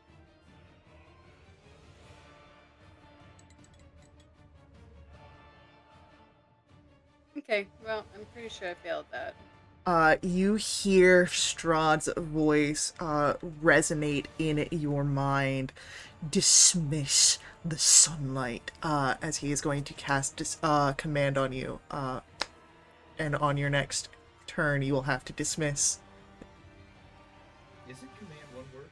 The command is dismiss. The Oh, okay. flavor text is everything else. Heard. Cool. And so that's that, as he sort of like, the resonance of the stunning strike, reverberate outwards, after Jinx's successful strike, and so he kind of gets back into the game. As Flat Top, it is your turn. All right. We are going to. Let's see.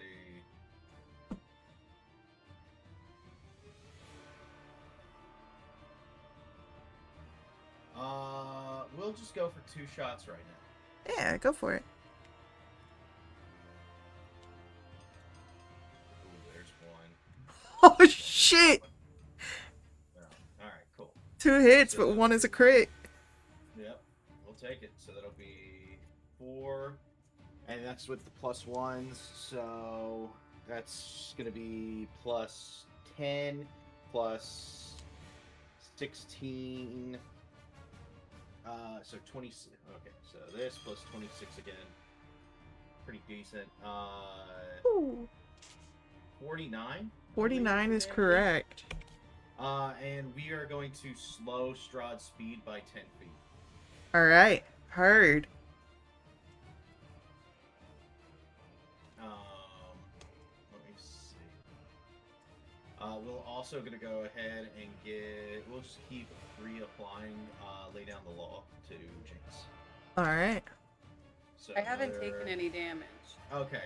In that case, I'll put one on. Let's go. Ephraim. Ephraim gets it. He gets an extra 3 points of temp HP. Nice. I'll take it.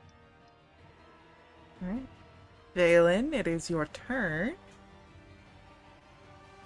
Hey, that was a little brutal fireball that I took on that last turn.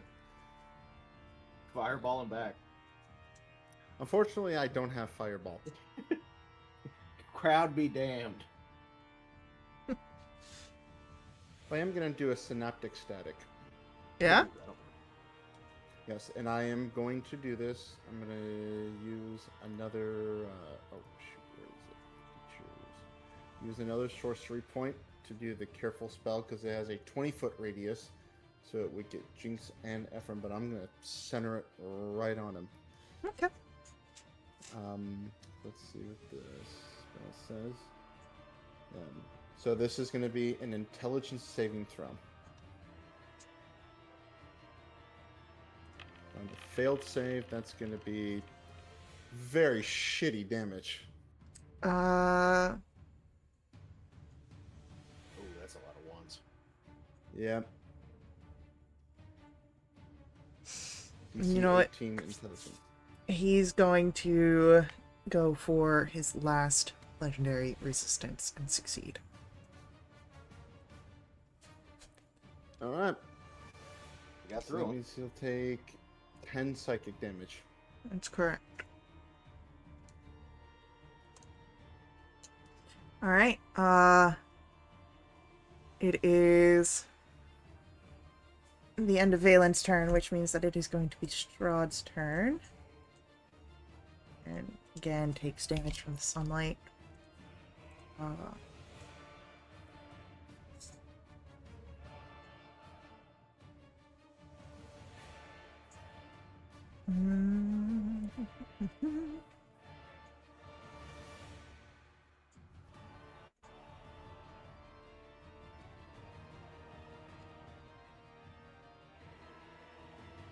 Oh. Oh, this is mean.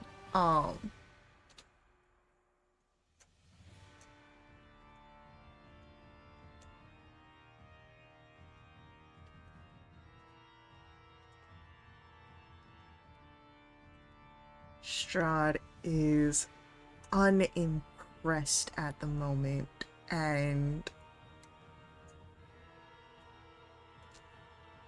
I'm going to ask for Jinx to give me a strength saving throw here.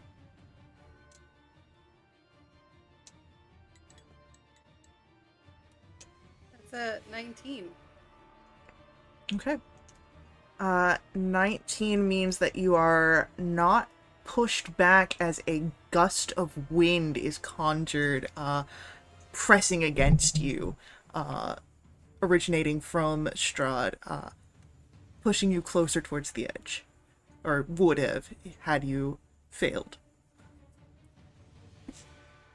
God bless that natural 19 plus 0. Yeah. And then with that, Ephraim, it is your turn. Ephraim is going to, let's see, two options here. Okay, he's going to press the attack. I think, like, for him, it is, he's got his blood swamping, he's got his speed on hand. So for now, the important thing is to pummel the vampire's bones. So I'm gonna burn off another focus point here. Mm-hmm. And then the plan is basically just to keep it very simple: two attacks on the action, and then 3 unarmed strikes on the bonus action. So it'll be 5 attacks, and all force damage if they hit. Okay. So all unarmed strikes. So again, the mixed combination of punches, kicks, and the like. First one is 23, should hit. Yep. Second is 17. It's 2 hits so far. 2 hits. Okay, so that's the 2 main attacks. I'm rolling the bonus attacks. Okay, first bonus attack hits. Flurry of blows. 4 hits so far. And then Ooh. all 5 hits. Go. 5 Alright, so this hits. is- Let's fucking go. 5d8 plus 25, I believe. So Oh, 5. shit. Like, he is laser focused on just beating the shit out of Strahd, but 15 on 5d8. Man, So- these numbers. That is unfortunate. That's Yeah, so 40 force damage to Strahd, and that is his action. Bonus action. He is going to do one thing. Mm-hmm.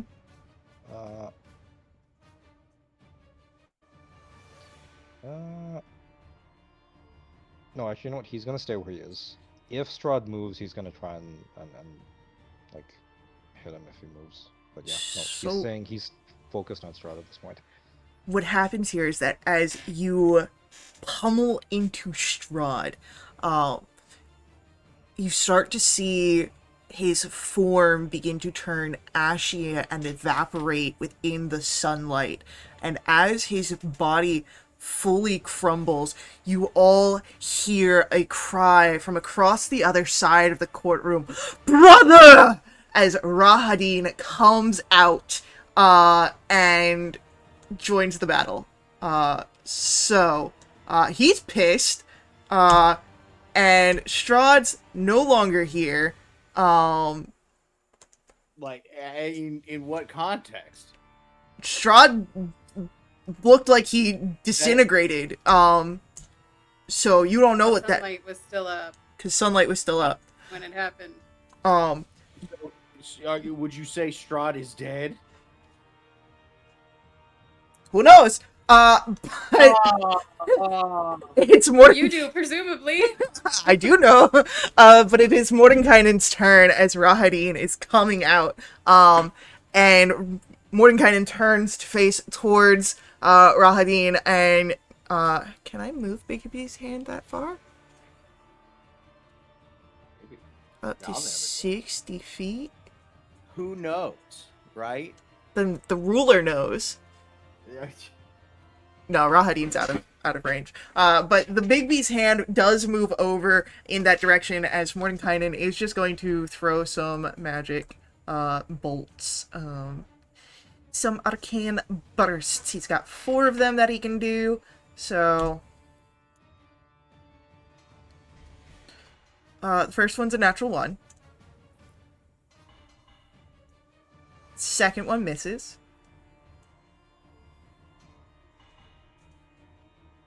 Third one might hit. The last one misses. Nope, all of them missed. So Big B's hand can't reach. Mordenkainen has shit aim, and it's Rahadin's turn.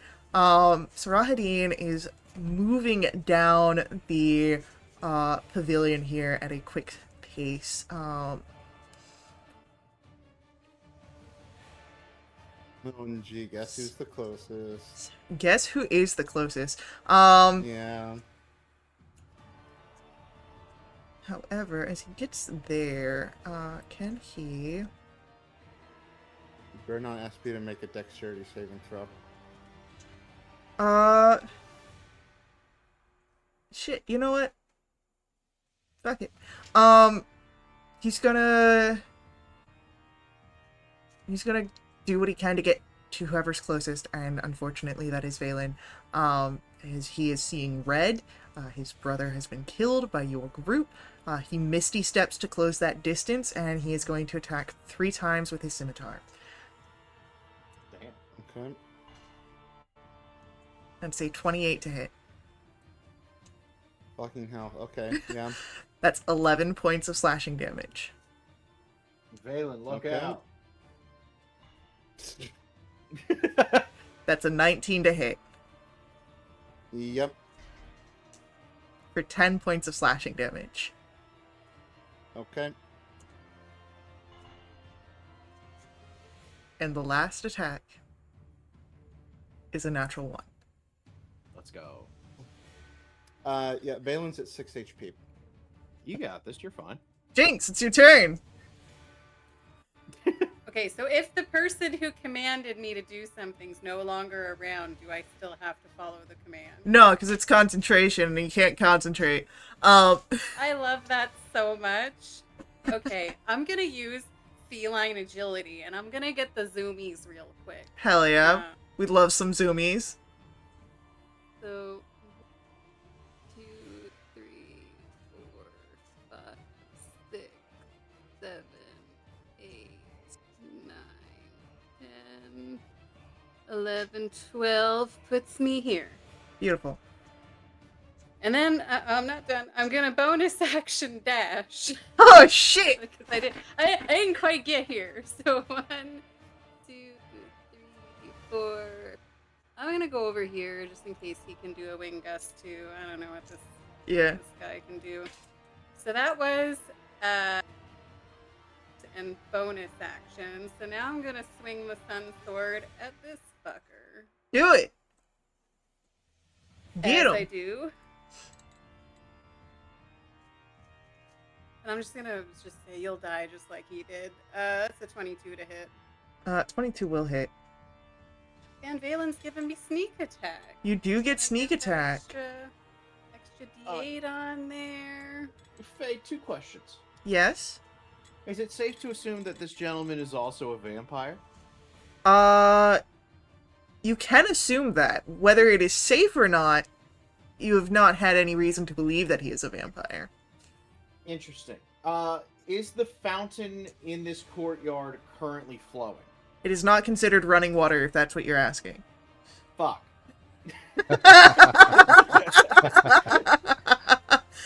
You always That's have 30. to just kill my fun.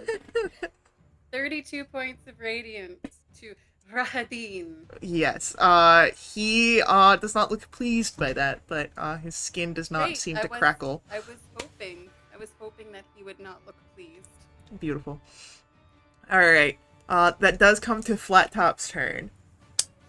I'm gonna come here and I'm gonna shoot just across this fountain here. Yeah, go for it. Pat, pat, pam.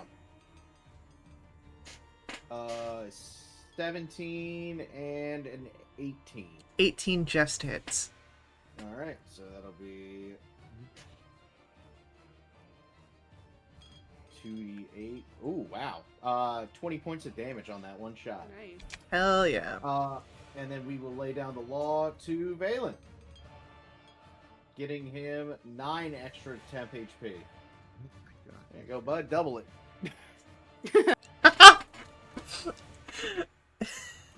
It's Phelan's turn. 150% actually. Yep.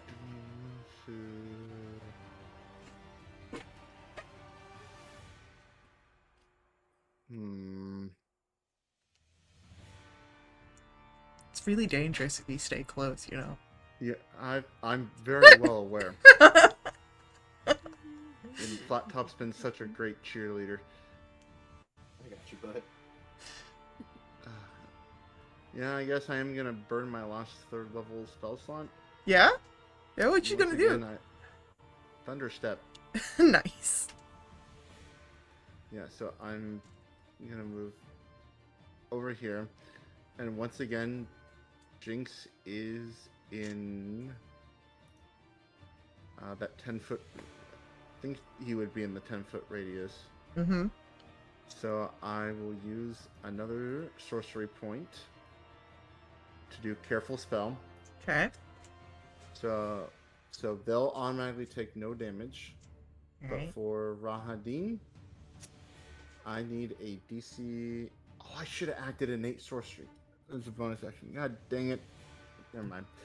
Is it too late? So on a failed save, he's looking at that is shit. And it's a con save, Dude. right? It is a con save. That is a 25 on his con save.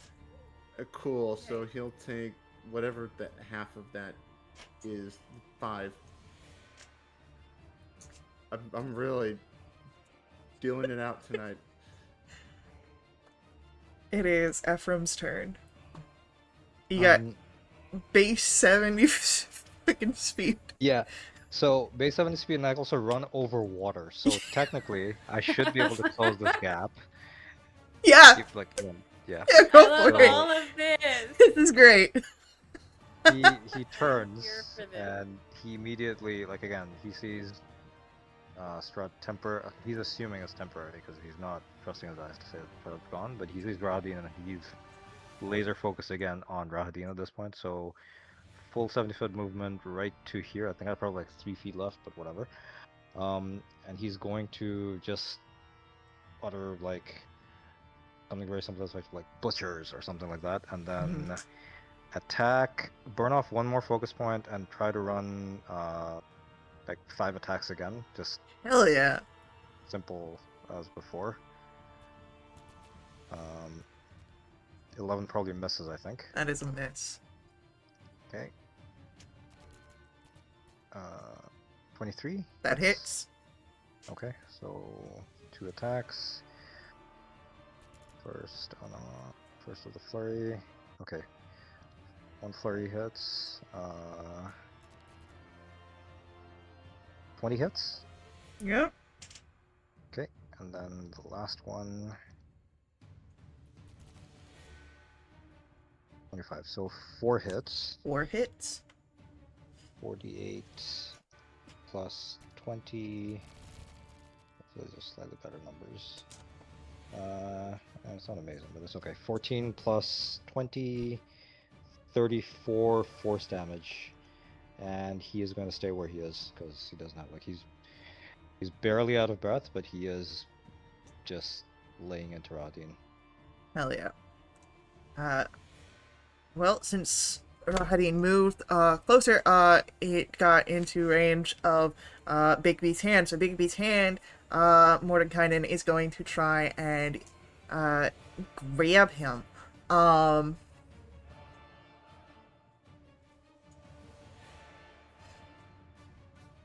So yeah,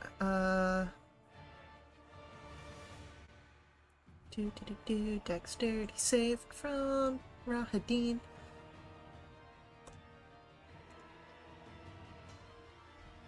Rahadin fails and is now grappled by this massive hand. Uh, Nice. so. Do.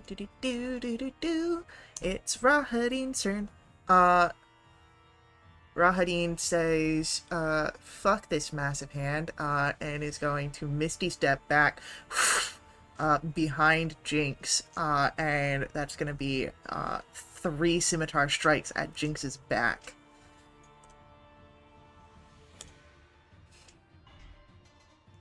Uh, 20 on the first attempt. Yes, that hits, and I will dodge it in an uncanny fashion. Alright, so that would be 11 points incoming. You dodge uncannily. So 28, that's 5. yes. 28 on the second attack. Yep. 7 points of slashing damage. So if that hits, I'm gonna go ahead and use my reaction to take a lay down the law strike. Yeah, go for it.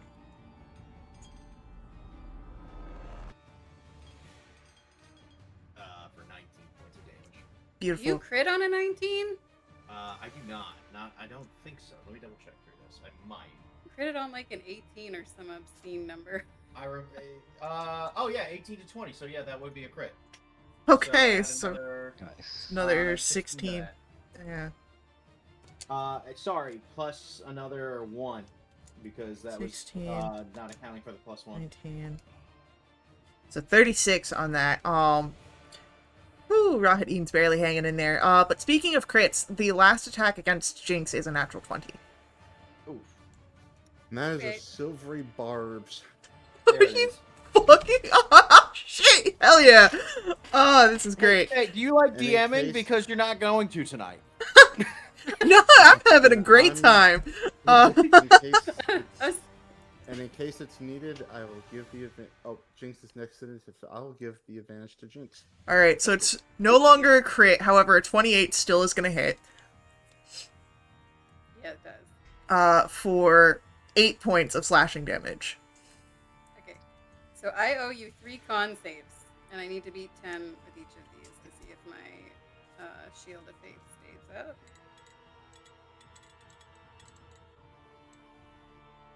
Shield of Faith is No, gone. I lost it on the second hit. So. Shield of Faith is gone. All right. But Jinx, it is your turn. Well, thanks for that advantage, Phelan, because now I can get sneak attack on this without having to burn extra shit. So I'm gonna roll with advantage here.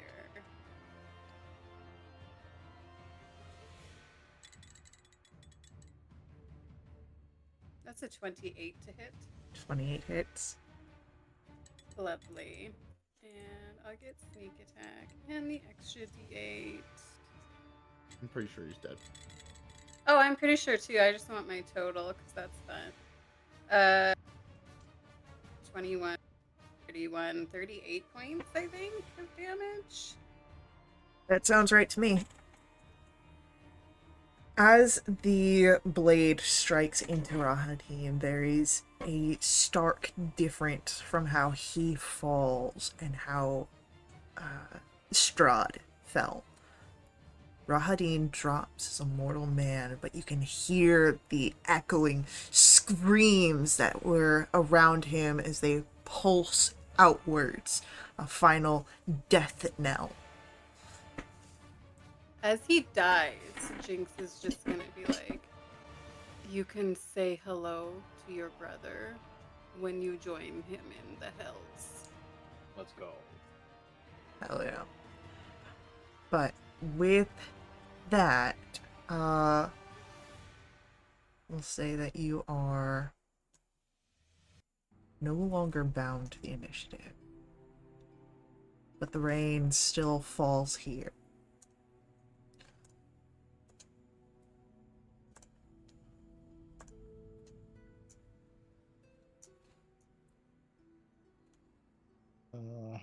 I think Ephraim's gonna go check on Esmeralda's corpse again. Like he's probably gonna take his cloak off and cover her body with it, probably. Easily Um, done. That said, his immediate next question is, can't believe Strahd would be defeated this easily. As We have to stake him, Ephraim burn him. As Ephraim says that, I'd say that Flat Top, your experience as a monster hunter, if it was not for the sunlight, Strahd perhaps would have gotten away. But you know what vampires and sunlights mix. Call it planning or call it luck. I think we got him.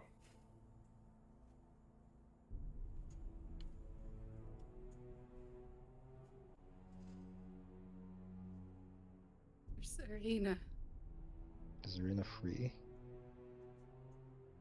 Well, I don't think there's going to be much opposition considering we just took out head honcho here. We can go find her. Did he turn her?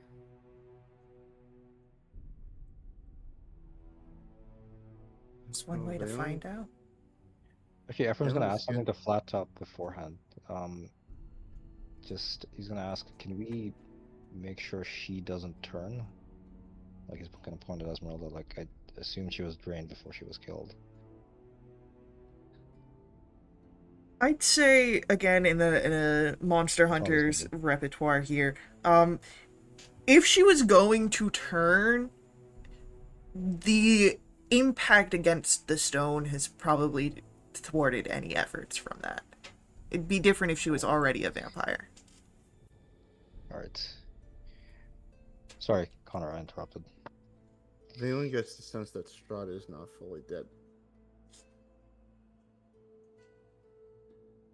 As Valen, you have that sort of sense.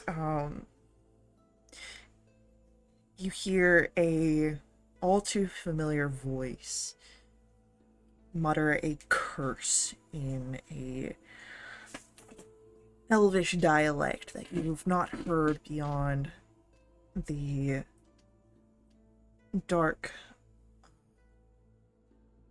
caverns of your homeland.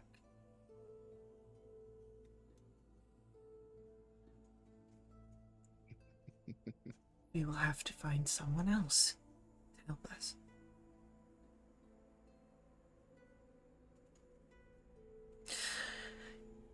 It is no worry, my liege. I'm sure we'll be able to find somebody.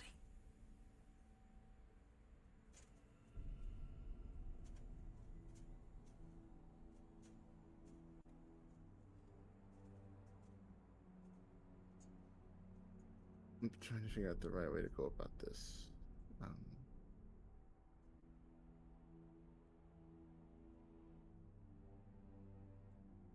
Before we do that, I have an order for you.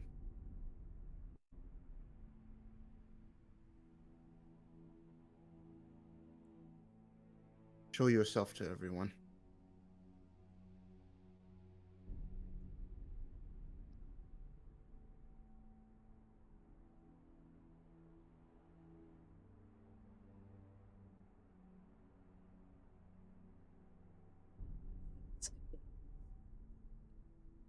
Understand.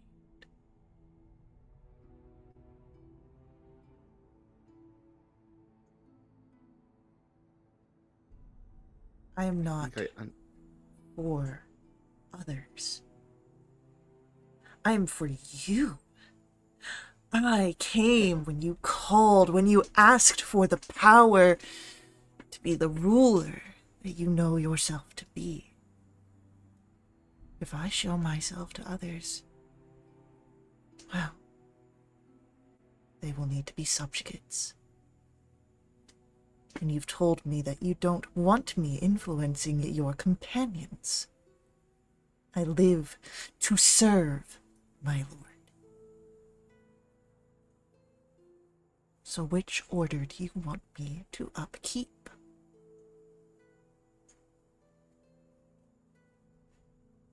Did that voice just threaten that if I order them to reveal themselves, they will do something to my companions?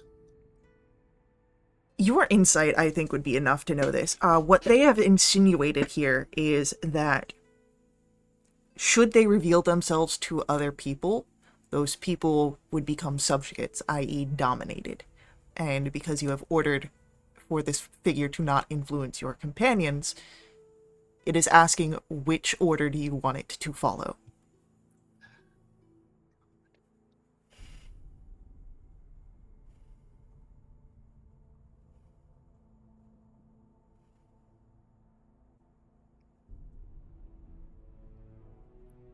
If I am going to be king, then I might as well start acting like one. I officially hereby relieve you of duty. Ooh. And this Your is services where are- the figure comes into view, and you have very rarely seen it directly head on. Most of the time it's in your periphery, but here this figure looks gaunt, unnatural, and as it gets closer, its limbs get longer, and then it winds around you until it is face to face with you. I serve you because I am your best advisor. But you do not control me. And as it slips deeper in register, you hear the voice of the dark power that offered you a bargain.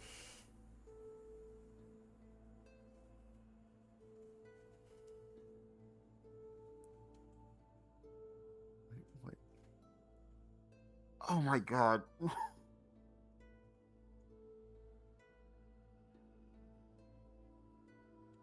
We will find someone else to help us. You are to be king, after all. And as always, I am your greatest, closest advisor.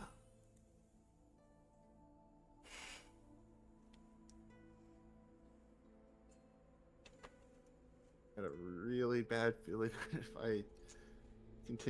I defy it again, it'll probably be the last thing I ever do.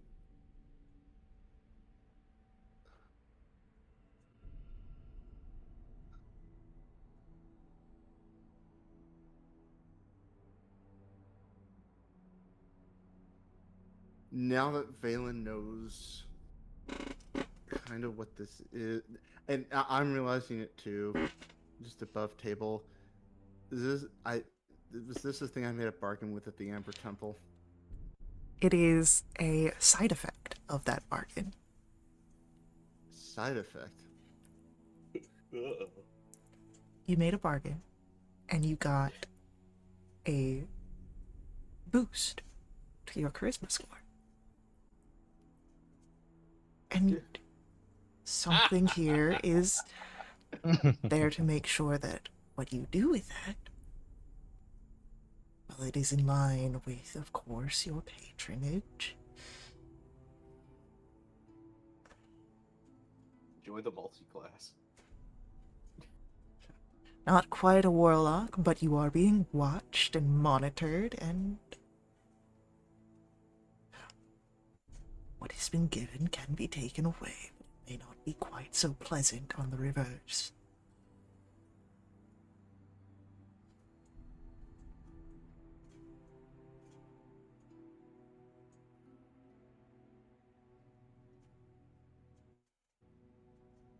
I think going back to Game Down, I think because he had many different ideas about what this was, whether this was something from his homeland that followed him here and was tormenting him, or if this was one of Strahd's machinations. Um, I think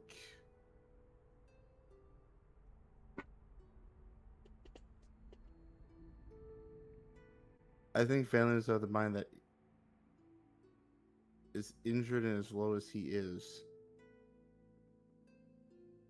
he feels like the situation's been dealt with. And he is going to be defiant here. He will say,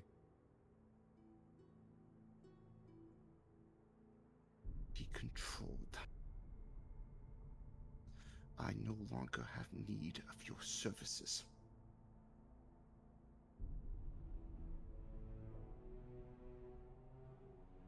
Okay. Cool. Cool. Just need to. Are we gonna roll initiatives? Nope.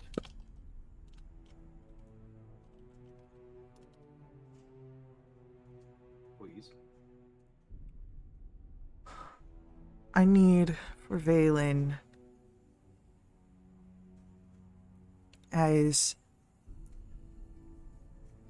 there is a blending of your capabilities here. You immediately gain 2 levels of exhaustion, Okay. and I need you to make me an intelligence saving throw. Additionally, so let me mark off 2 exhaustion. And then that's what's 2 levels of exhaustion is a minus -4. 4? Okay. I already have, so this is essentially going to be a -5 to my intelligence save. Yeah. So that's a 0. Oh no. Valen, Yeah. as you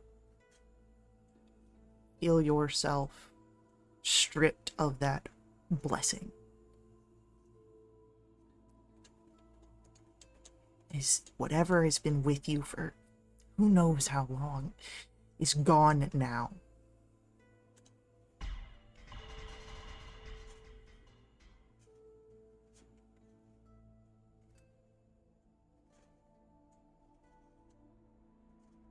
How much HP are you currently at right now? With the temporary HP, Nope. I'm at Not temp. I'm at 6. 6?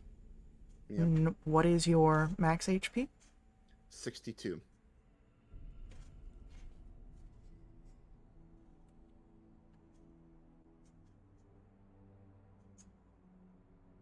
I just rolled a set of dice.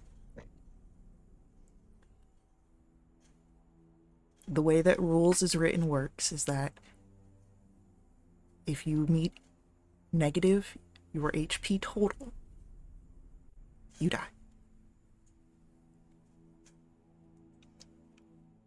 And I will take a snip of my screen to show you what I rolled.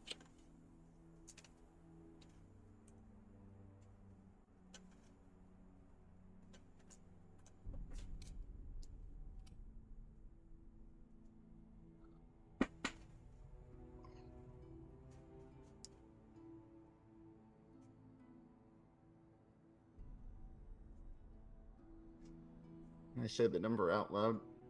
You can say the number out loud. 68.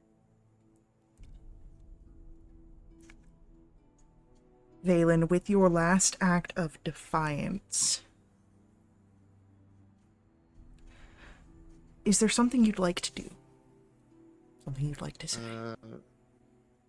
Hmm.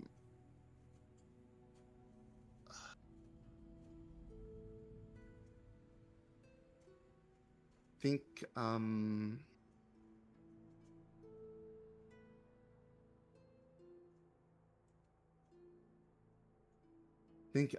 does the rest of the group see what's happening? Oh yeah, they'd be aware that something Okay. is going on.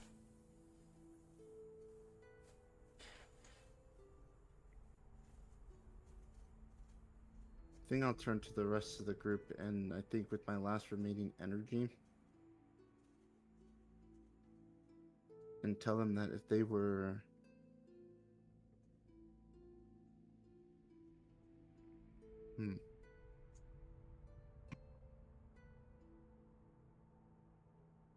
I'll say that despite our fate, the one thing that he was most grateful for in this time here was friendship, because he really didn't have that down in the Underdark. So it's a very unforgiving place.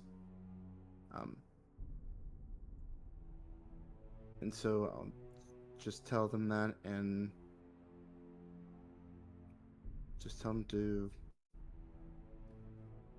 as they live their lives, just as a last act, just to be happy.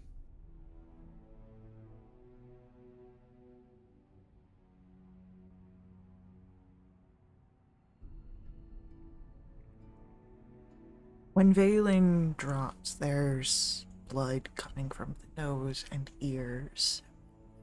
Significant amounts of perhaps psychic damage done before stillness.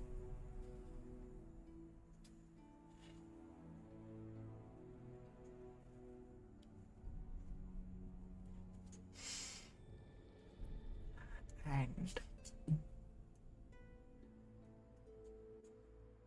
as Mordenkainen steps forward, he looks to the rain, to the realm beyond, and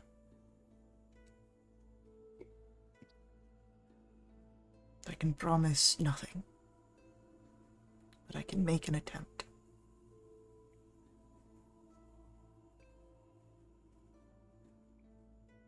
If Strahd's hold upon the realm is still present, this will not work. But would you like me to try anyway? Absolutely. Yes. Ephraim would have rushed over and just, because again, he's already seen one friend die. So at Valen's collapse, he's probably going to be going over just doing the basics, checking vitals, and I'm very confused about what just happened. spare the dying. Spare the dying does not work here.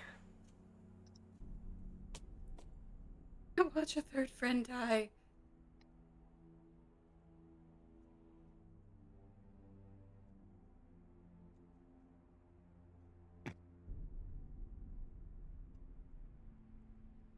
The spell that Mordenkainen casts here is perhaps one of the most powerful spells known to all of mortal kind. As Mordenkainen asks for a miracle to be performed, as he reaches beyond the veils to magic he does not normally have the capacity to cast.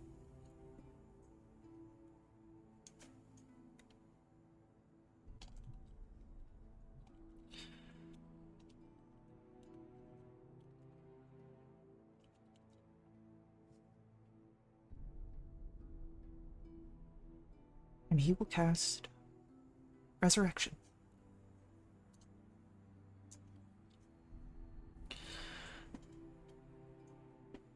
Is Valen's soul willing to return in this moment? I think that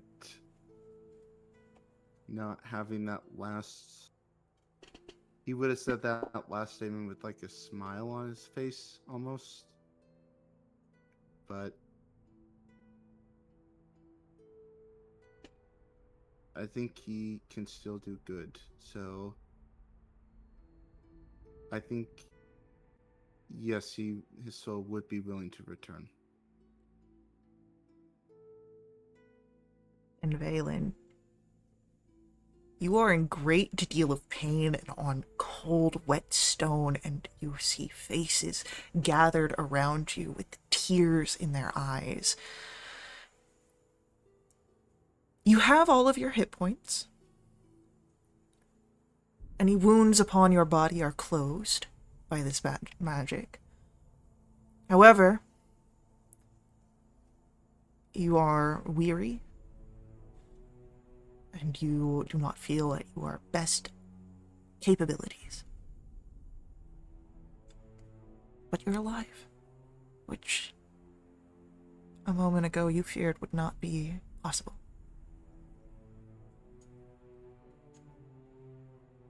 Well, he's back. I guess that means we did it.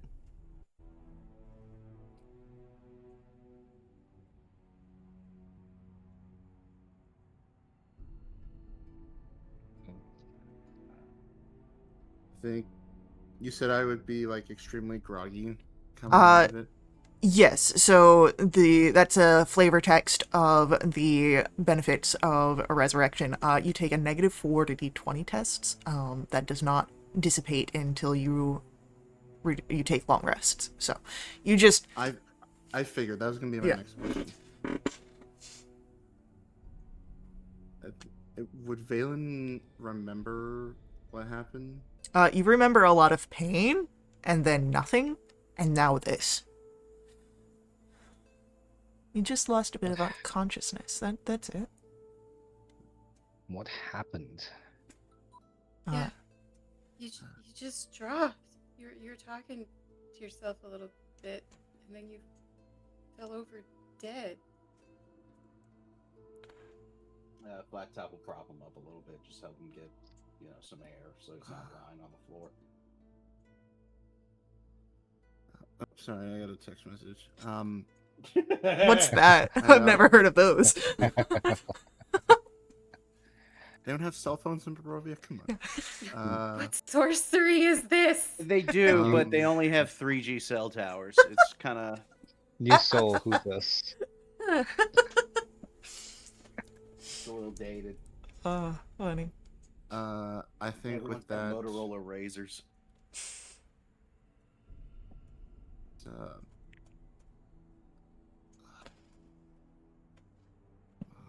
since everyone's here,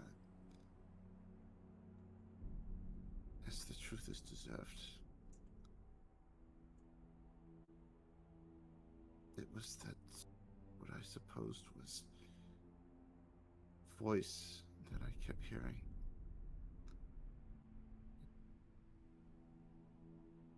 Kept calling itself my trusted advisor, and for a while I played along with it. And as soon as after this fight was over, I told it that I had no longer needed its services. It turned out to be part of that gift I took from the Ember Temple.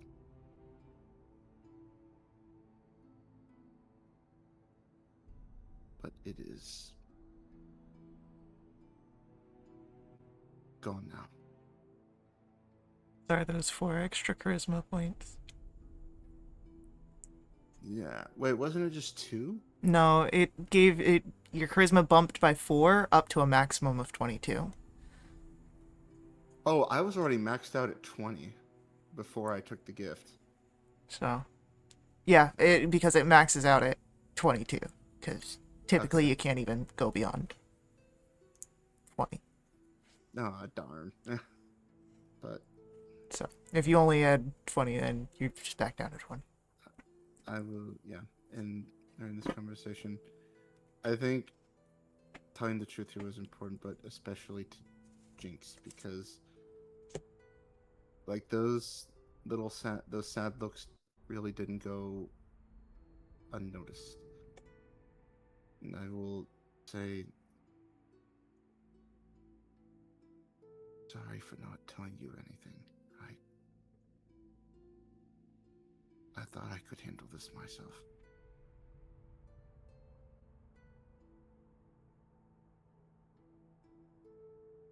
Dan, but you didn't have to handle it by yourself.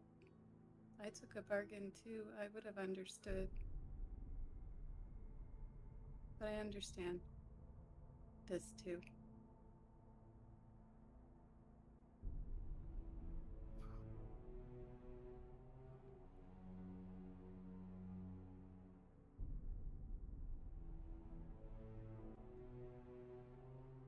After the fight and the immediate scenes that followed, the rain does begin to stop.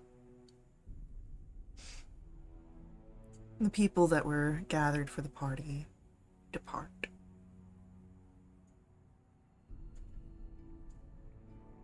And when you all would make your way inside, you'd find Irina and her brother Ismark embracing. It seems that she was not turned Strahd.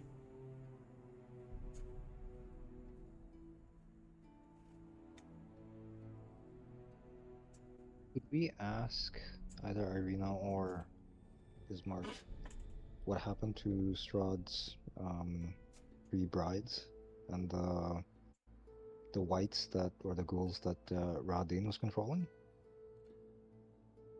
Did they are they still around or did they just cease to function? Neither of them have an answer for you. Irina was down in the crypts below when everything was going on. It's between Casimir's assistants, his men, that she was able to get out. Alongside his sister.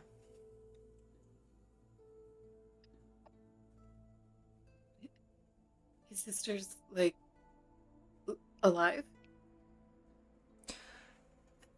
Yeah. When we left, he had. He seemed drained of. Weary in his soul, but he had his sister, his men, and they all got me out. I believe they've set forth somewhere in the night. I don't know.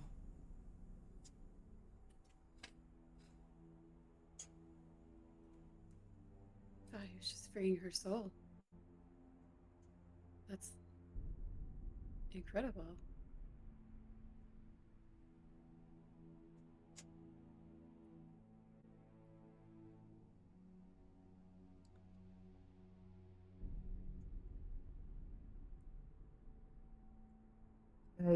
As Mark looks to you all, tears in his eyes. Thank you for doing what I could not.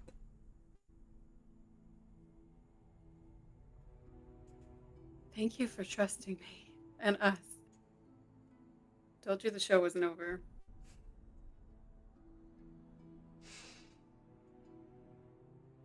And if you don't stop him, he'll bring you in for a hug. Jinx is here for the hug. Yeah. He's here for it. So you could set off in the night. But if you wait until morning, you see one of the most beautiful sunrises you've ever seen. A clear sky with no mists or fogs. It goes from a lovely pink to orange to blue.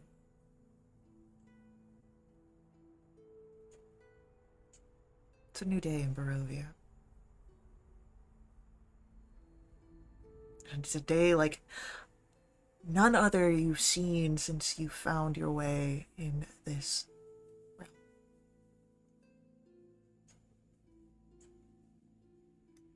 It's warm. And there's hope in people's hearts.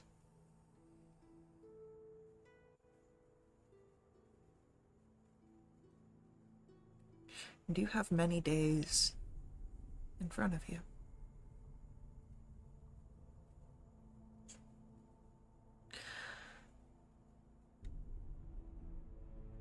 Where do people go after this? What do you do?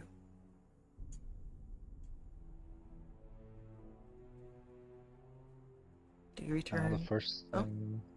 Go for it. I know the first thing Ephraim's going to do in the morning, the day of before even before the long term. The first thing he's going to do the following day is probably,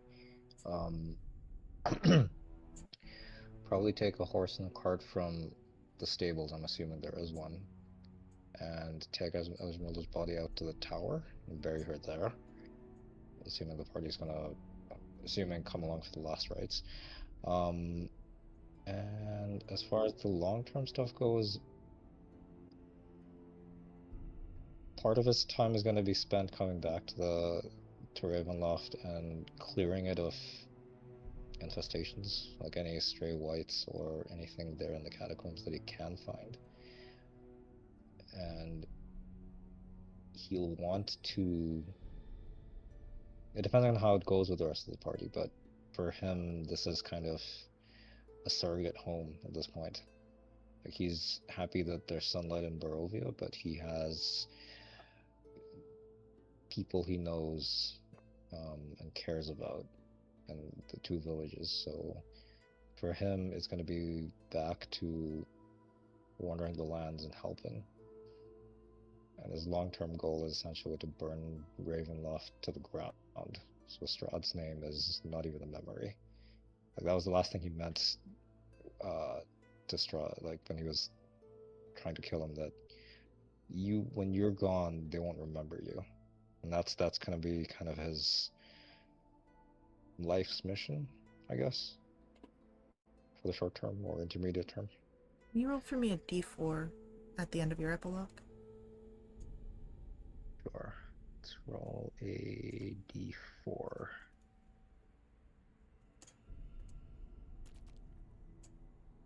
Roll a 3.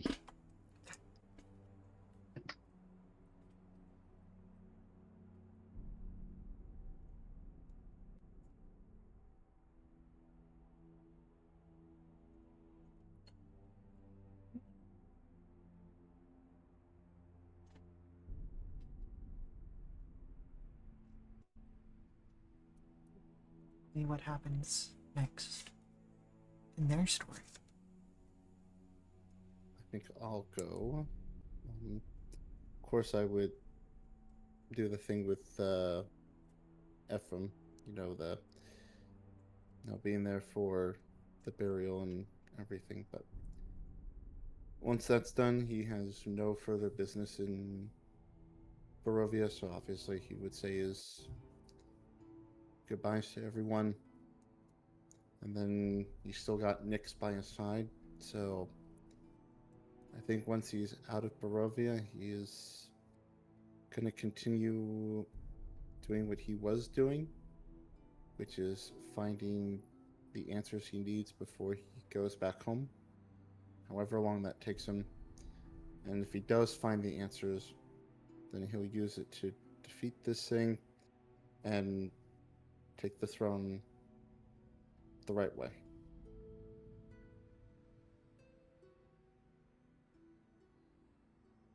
I think in those late nights, as you search for answers, in that half asleep, as the reverie of your trance creeps in, there's a small figure that you sometimes see. But you know that it's gone. You can feel the echoes of that experience as it drives you forward.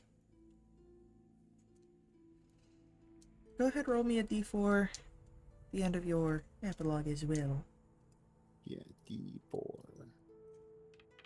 That's a 3.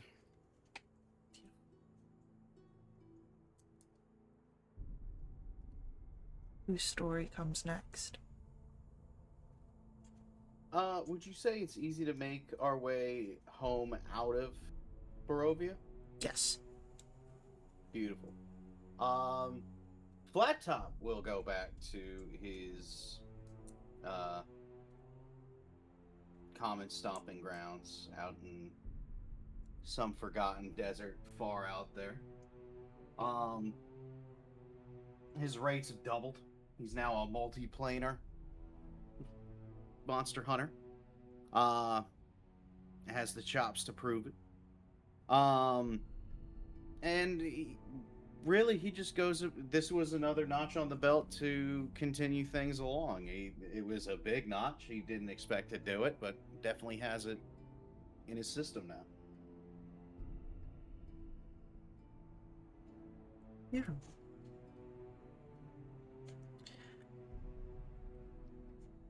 For the fun of it, why don't you roll me a d4 as well? Yeah.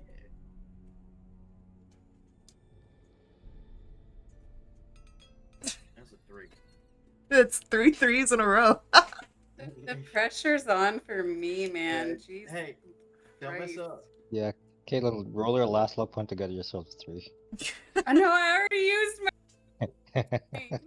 It's gone. You got heroic Unless it's a new inspiration? day. No, I don't. Damn. Thank you.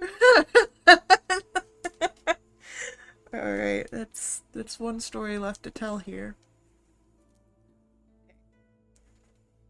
Jinx has a few things he'd like to do in Barovia before he leaves, and then I'll touch on this stuff once he leaves. But he would absolutely have joined the others in giving Esmeralda a burial.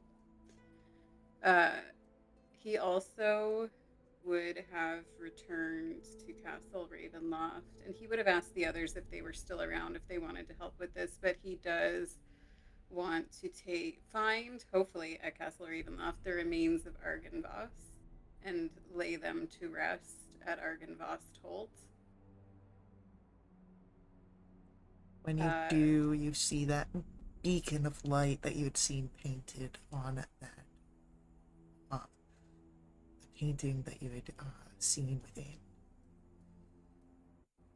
And that triggers Jinx's memory to be like, oh shit, I took that painting and I can fix it now. So he casts mending on the painting that he took, so that hopefully it's in one piece now. It is. He has plans for that painting, so he's going to roll it carefully up and tuck it away. He also would have tried to find the metal man that was supposed to be at Castle Ravenloft to take that to Blinsky. Yeah. I'd say that with Ephraim's help, because Ephraim was going through and doing cleanup, the two of you would be able to find the middleman, which seems to just be like a little puppet, almost clockwork in nature, but different. God, Gerald. But not as cool. As long as it's not like Jigsaw, I'm all for it. Yeah. Then he would have made sure to say his goodbyes to everybody, and then he would try to make it back to Waterdeep, and he wants to make a beeline for the tirelessly turning wheel to see Etiel, and he would present the painting of Argynvost Holtz and would relay the story of Argynvost and that order of his knights, and what this represents and how that beacon of light was restored as like an explanation for this piece if Etiel wants to try and sell it to the appropriate buyer. When you first present this, Etiel is very much, you can see the appraisal in his eyes, but by the end of your story, he decides not to sell it, and instead finds a place of honor here within the shop to keep it as a sort of remembrance of your tale, your story. One of many. Jinx feels very pleased with himself when he sees ETL display it in the store.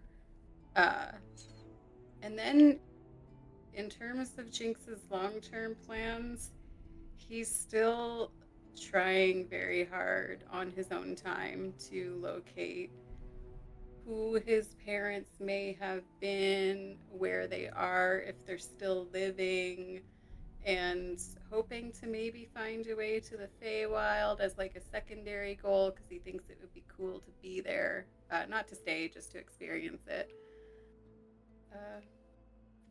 He has no leads for either of those, so I don't know. Well, you actually have a part. lead for at least one. But You have a very powerful friend who is known to move through the multi-planes. So, hey, Mordenkainen. next time Mordenkainen makes a trip to the Feywilds, he might be bringing along a second person. Don't forget your good pal, Jinx. Yeah. And why don't you go ahead and roll for me a d4? Just for funsies. Why don't you go Do ahead I- and roll do for I me a have 3? to? You don't, but I do want to see if you get a 3. Roll a 3. I did Oh. not. I did not, and All I'm right. devastated. I'm All right. devastated. Scrap the whole campaign. Start from the beginning. Let's go. Yeah. Take 2. Let's go. Once more with feeling.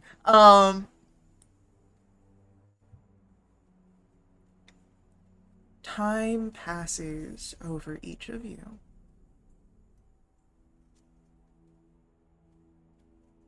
Some of you notice it sooner rather than later. Days turn to weeks, turn to months. Ephraim, you are in Barovia planning just how to bring down the entirety of Castle Ravenloft to make sure that it is gone forever. When the mists roll back in,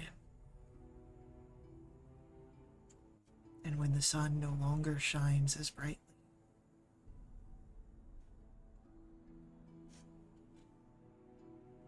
when wolves stalk the night,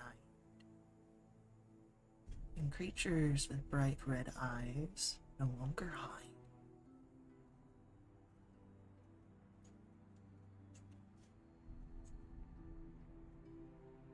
vampires once more feel at home in Barovia, but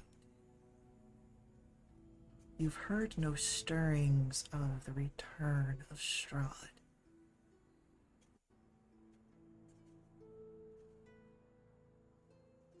Instead, there's talk of a woman.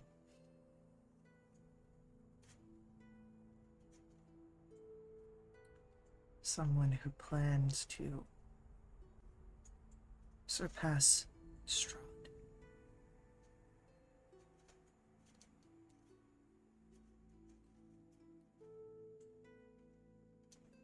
And I want Ephraim to roll for me a history. His names get whispered through the grapevine. Famously well versed. Not 20. That's pretty good. Holy shit. Let's go. Why not? The name you hear is one that you know, though you've never met, as this woman that has come to overtake the void that Strahd had left. Is Patrina Velikovna, the once dead Dusk Elf sister to Casimir Velikov.